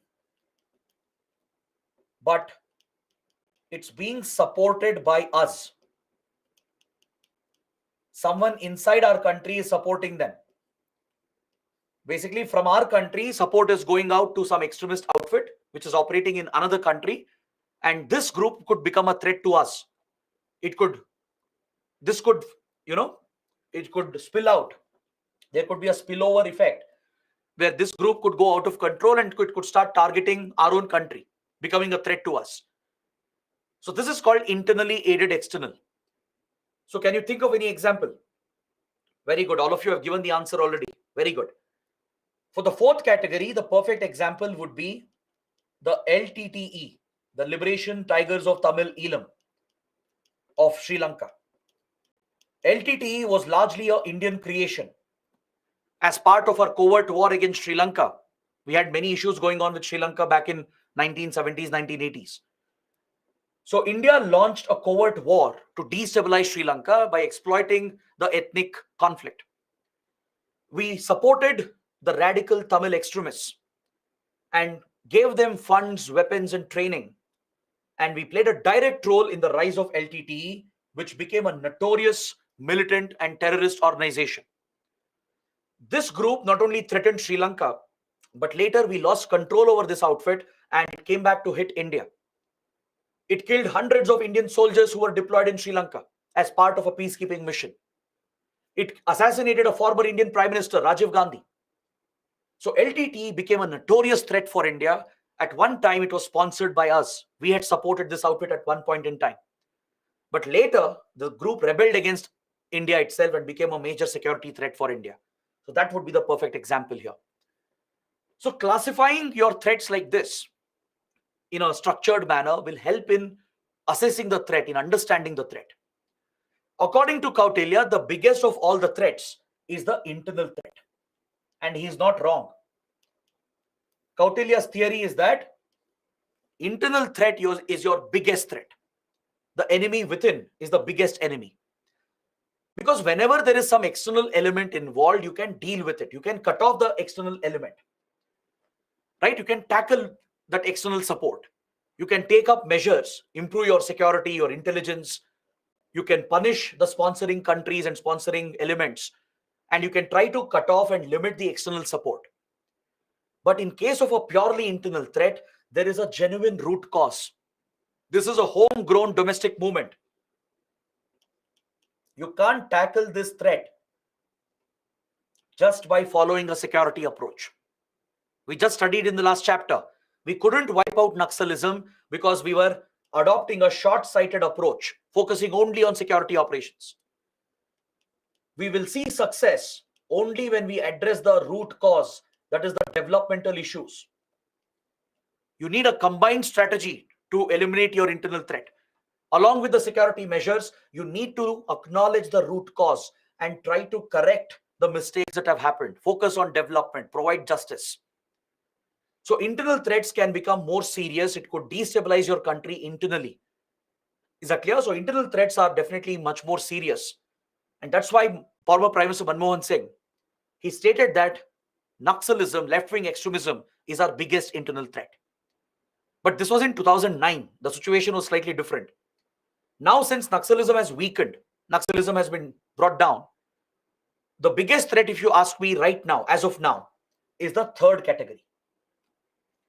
Even over the last 40 years, right, in general, if you consider the decline of Naxalism, the biggest threat India has faced is the third category, externally aided internal. Because we have many hostile neighbors like Pakistan, China, Bangladesh, that have given state support for terrorism against India. Right? Northeast insurgents have been sheltered in Bangladesh. They've been sheltered in Myanmar. Khalistan outfits, Kashmir outfits have been sheltered in Pakistan and in other places. So these groups have posed the biggest challenge for India compared to even the Naxals. All right. So this is a basic understanding you should have before we proceed any further. Now let's talk a little more about the foreign involvement. Since the focus of this chapter is state-sponsored terrorism, let's understand a little more about state-sponsored terrorism. Let's understand, why do countries wage covert proxy wars? Why do they use this as a tool, as a geopolitical tool, to target other countries and destabilize other countries? See, it's not just Pakistan which has been doing this. There are many, many other powers which have used the same policies. The United States has been involved in sponsoring terrorism. Saudi Arabia, Qatar, Israel, Iran, Russia and China, even European powers, France, Germany, Britain, and India as well at one point. They've all been involved in using proxies to target other countries, to destabilize other countries. The reason why covert proxy war is such an attractive option is because it provides a number of advantages. Compared to a conventional war, compared to a conventional conflict, there are many advantages of waging a covert proxy war. See, if you look at a conventional war where your armed forces are fighting each other, such a conventional war can become very expensive, and the human losses in a conventional war will be very, very high. To fight a conventional war like Russia-Ukraine war, for example, or India-Pakistan wars, you need big armed forces with millions of soldiers. You need very expensive defense equipment and weapons, from fighter jets to aircraft carriers to submarines to missiles. They're all very, very expensive, right? You need to maintain large armed forces, and even the damage will be very severe. When a conventional war takes place, thousands and lakhs or millions could get killed, both civilians and your soldiers. So human loss of life would become unacceptable. So because of this, conventional war has a disadvantage. Your regular conventional war has a big disadvantage, which is you cannot prolong the conflict. You cannot wage a conventional war forever. Since the money required is way too high, the human losses is also unacceptable. You cannot prolong such a conflict beyond a certain point in time. Even US, which got into conventional conflicts in Vietnam, in Afghanistan, suffered losses eventually and retreated from these conflicts. Russia is suffering the same. Look at how the Ukraine war has hit a stalemate. Russia can't sustain this war forever, right? So conventional wars are very painful. They are time consuming. It takes more money, more human lives. And as a result, you can't continue and prolong this conflict. You can't achieve your objectives. It's very difficult to achieve your objectives. Whereas the advantages which are not present in a conventional war, they are present in a covert proxy war. A covert proxy war is a secret war. Covert means secret.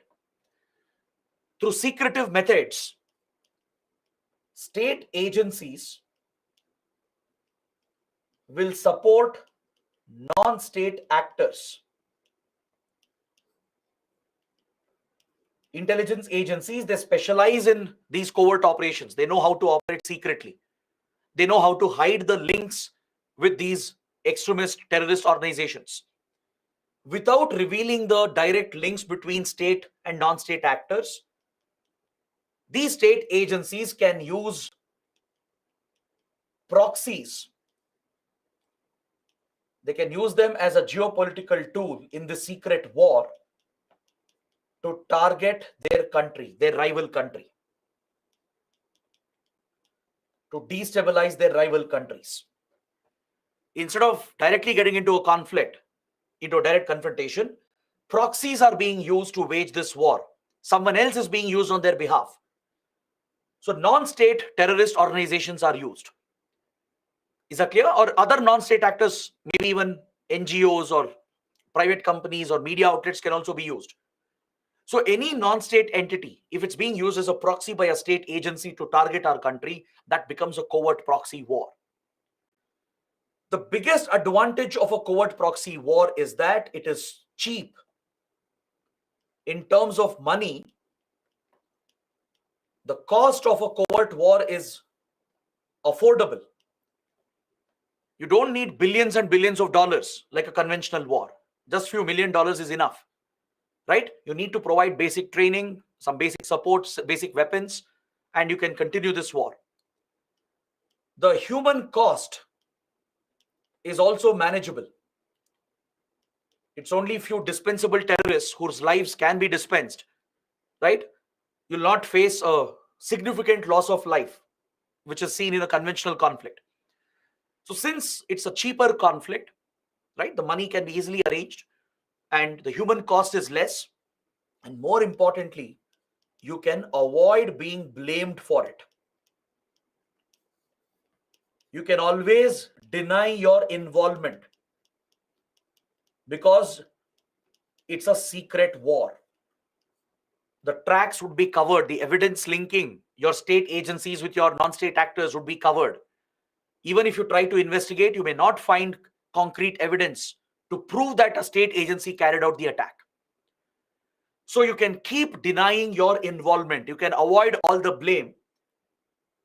And we call this plausible deniability. That's the technical word which is used. It means you can plausibly deny your involvement in the attack. Even if you're blamed for an attack, you can say that we were not involved. The state didn't sponsor it. You can say there are terror groups operating in our country. They are doing this attack.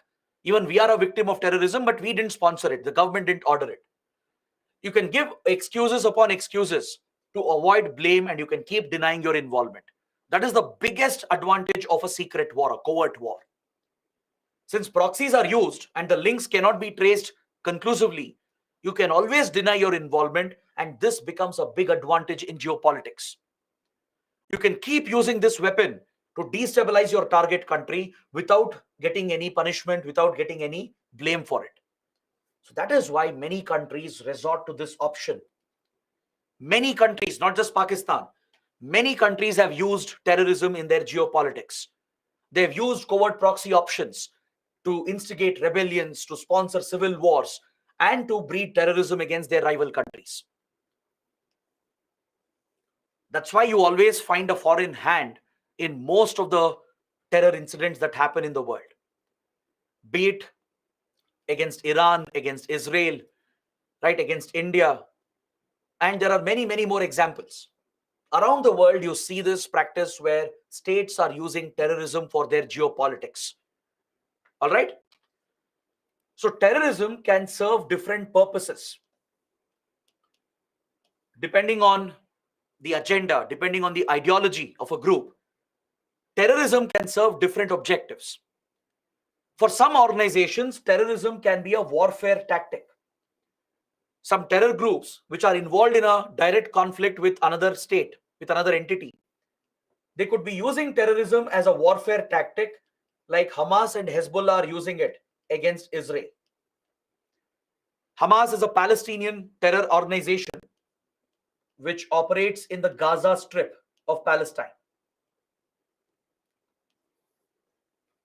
Hezbollah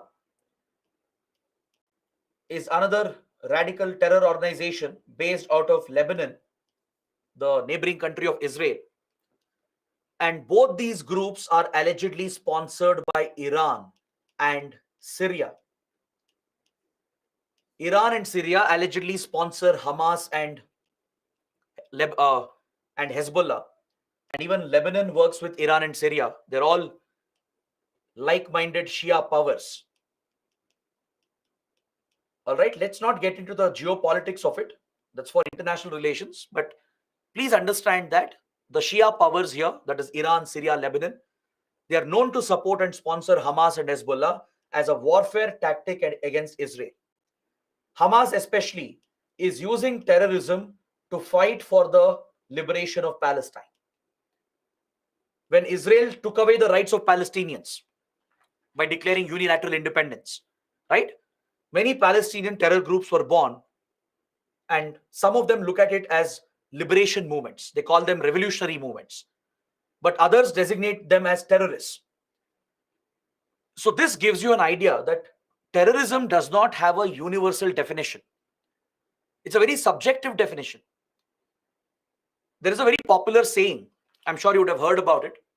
One man's revolutionary is another man's terrorist. It's all about perspective. It's all about where you're looking at from. Like, for example, Bhagat Singh, right, is a revolutionary for India. For us Indians, he was a legendary freedom fighter, a revolutionary who fought against the British. But British saw Bhagat Singh and other revolutionaries as terrorists. That is the difference. It's about perspective. So if you come to Hamas and Hezbollah, they are seen as radical outfits. No doubt they are radical organizations. But some countries see them as liberation movements, revolutionary movements, fighting for the rights of Palestinians, as Israel has snatched away the rights of Palestinians. But these are also brutal groups. They have carried out brutal attacks against Israel. So Israel, US, and Western countries, they treat them as terrorist organizations, as they commit mindless acts of violence, killing civilians, innocent civilians. So how terrorism is used and how terrorism is looked at depends on your perspective. Is that clear? For some organizations, terrorism can just be a tool for religious fundamentalism. There are certain groups which don't care about geopolitics. They're not proxy of any country or any intelligence agency. They are purely obsessed about their radical religion, such as Islamic State. ISIS is obsessed about creating the so-called caliphate. It's obsessed about capturing territory to form an Islamic caliphate and to establish territorial control and enforce its rigid version of religion, which is a misinterpreted version of Islam. Most of these extremist outfits like ISIS, Al-Qaeda, Taliban, Lashkar-e-Toiba, all of them, they follow a very rigid and misinterpreted version of Islam, which is Wahhabism and Salafism. It's a radical strain of Sunni Islam, and it's a misinterpreted version of religion. It's a radical ideology. It has no place in a civilized setup. But again, please remember, extremism is not limited to any faith. Religion is not responsible for extremism.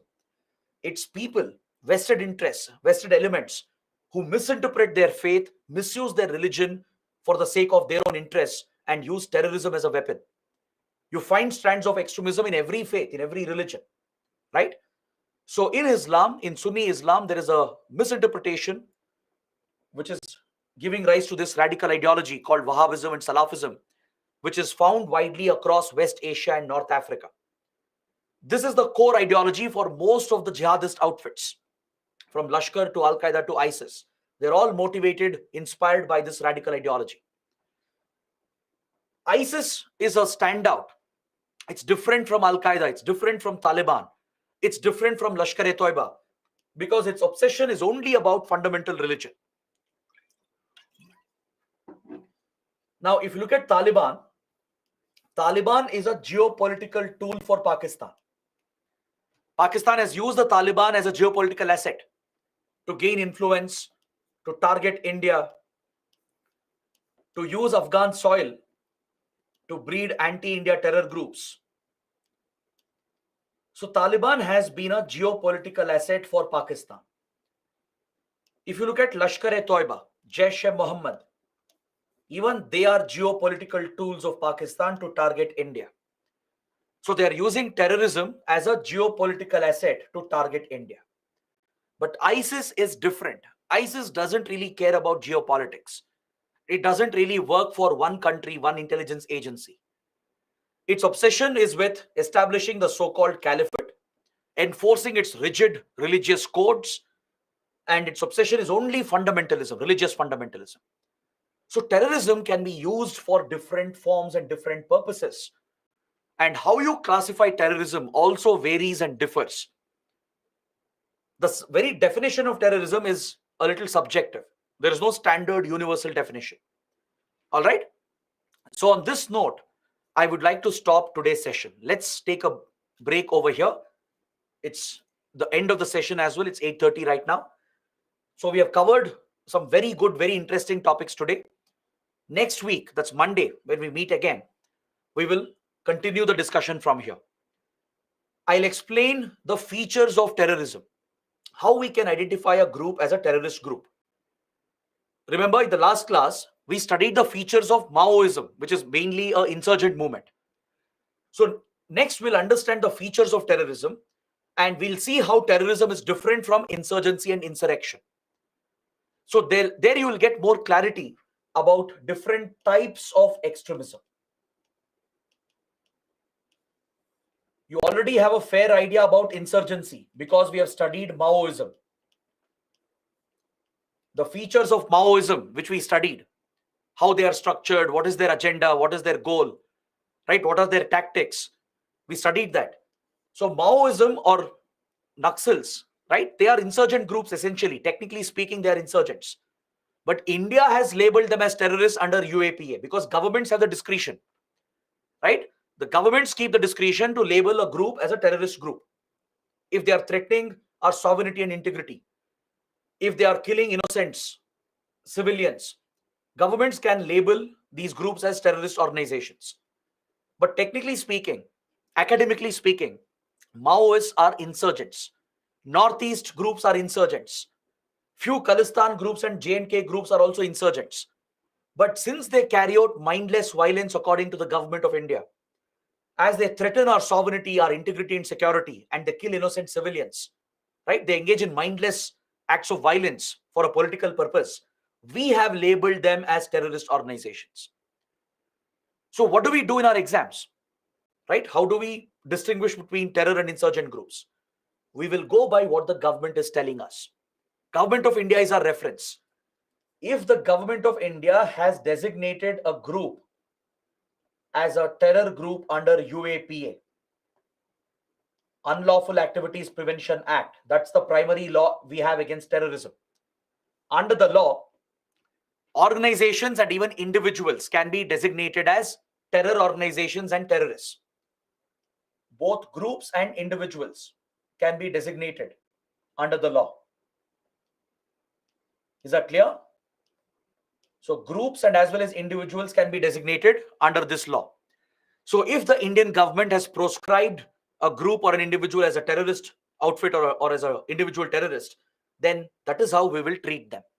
That's why I said Maoism in India is a terrorism act, because India has designated CPI Maoist as a terrorist outfit. We have designated all Northeast insurgent groups, all Kashmir-based outfits, all Khalistan outfits, all the outfits sponsored by Pakistan. We have labeled all of them as terrorist organizations. So we will stick to the same stand as Indian citizens. We will abide by what the government is telling us. In the exam as well, we'll stick to the same policy. Understood? But academically, please understand terrorism and insurgency are different. Maoists, Northeast rebels, they're actually insurgents. They're not exactly terrorists. There is a subtle difference, and you'll understand this in the next class. All right? We will study the features of terrorism. We will compare this with features of insurgency, which we have studied. And we'll also look at another form of extremism called insurrection. So then you'll get more clarity. But for the sake of the examination, we will treat all the terror groups labeled by the government as terrorist organizations only. Even though academically they are insurgent groups, we will label them as terrorist outfits because the government of India has designated them, legally designated them as terrorist outfits. Is that clear? So I think this is enough for today. Let's stop the discussion. I'll just see if there are any questions, any good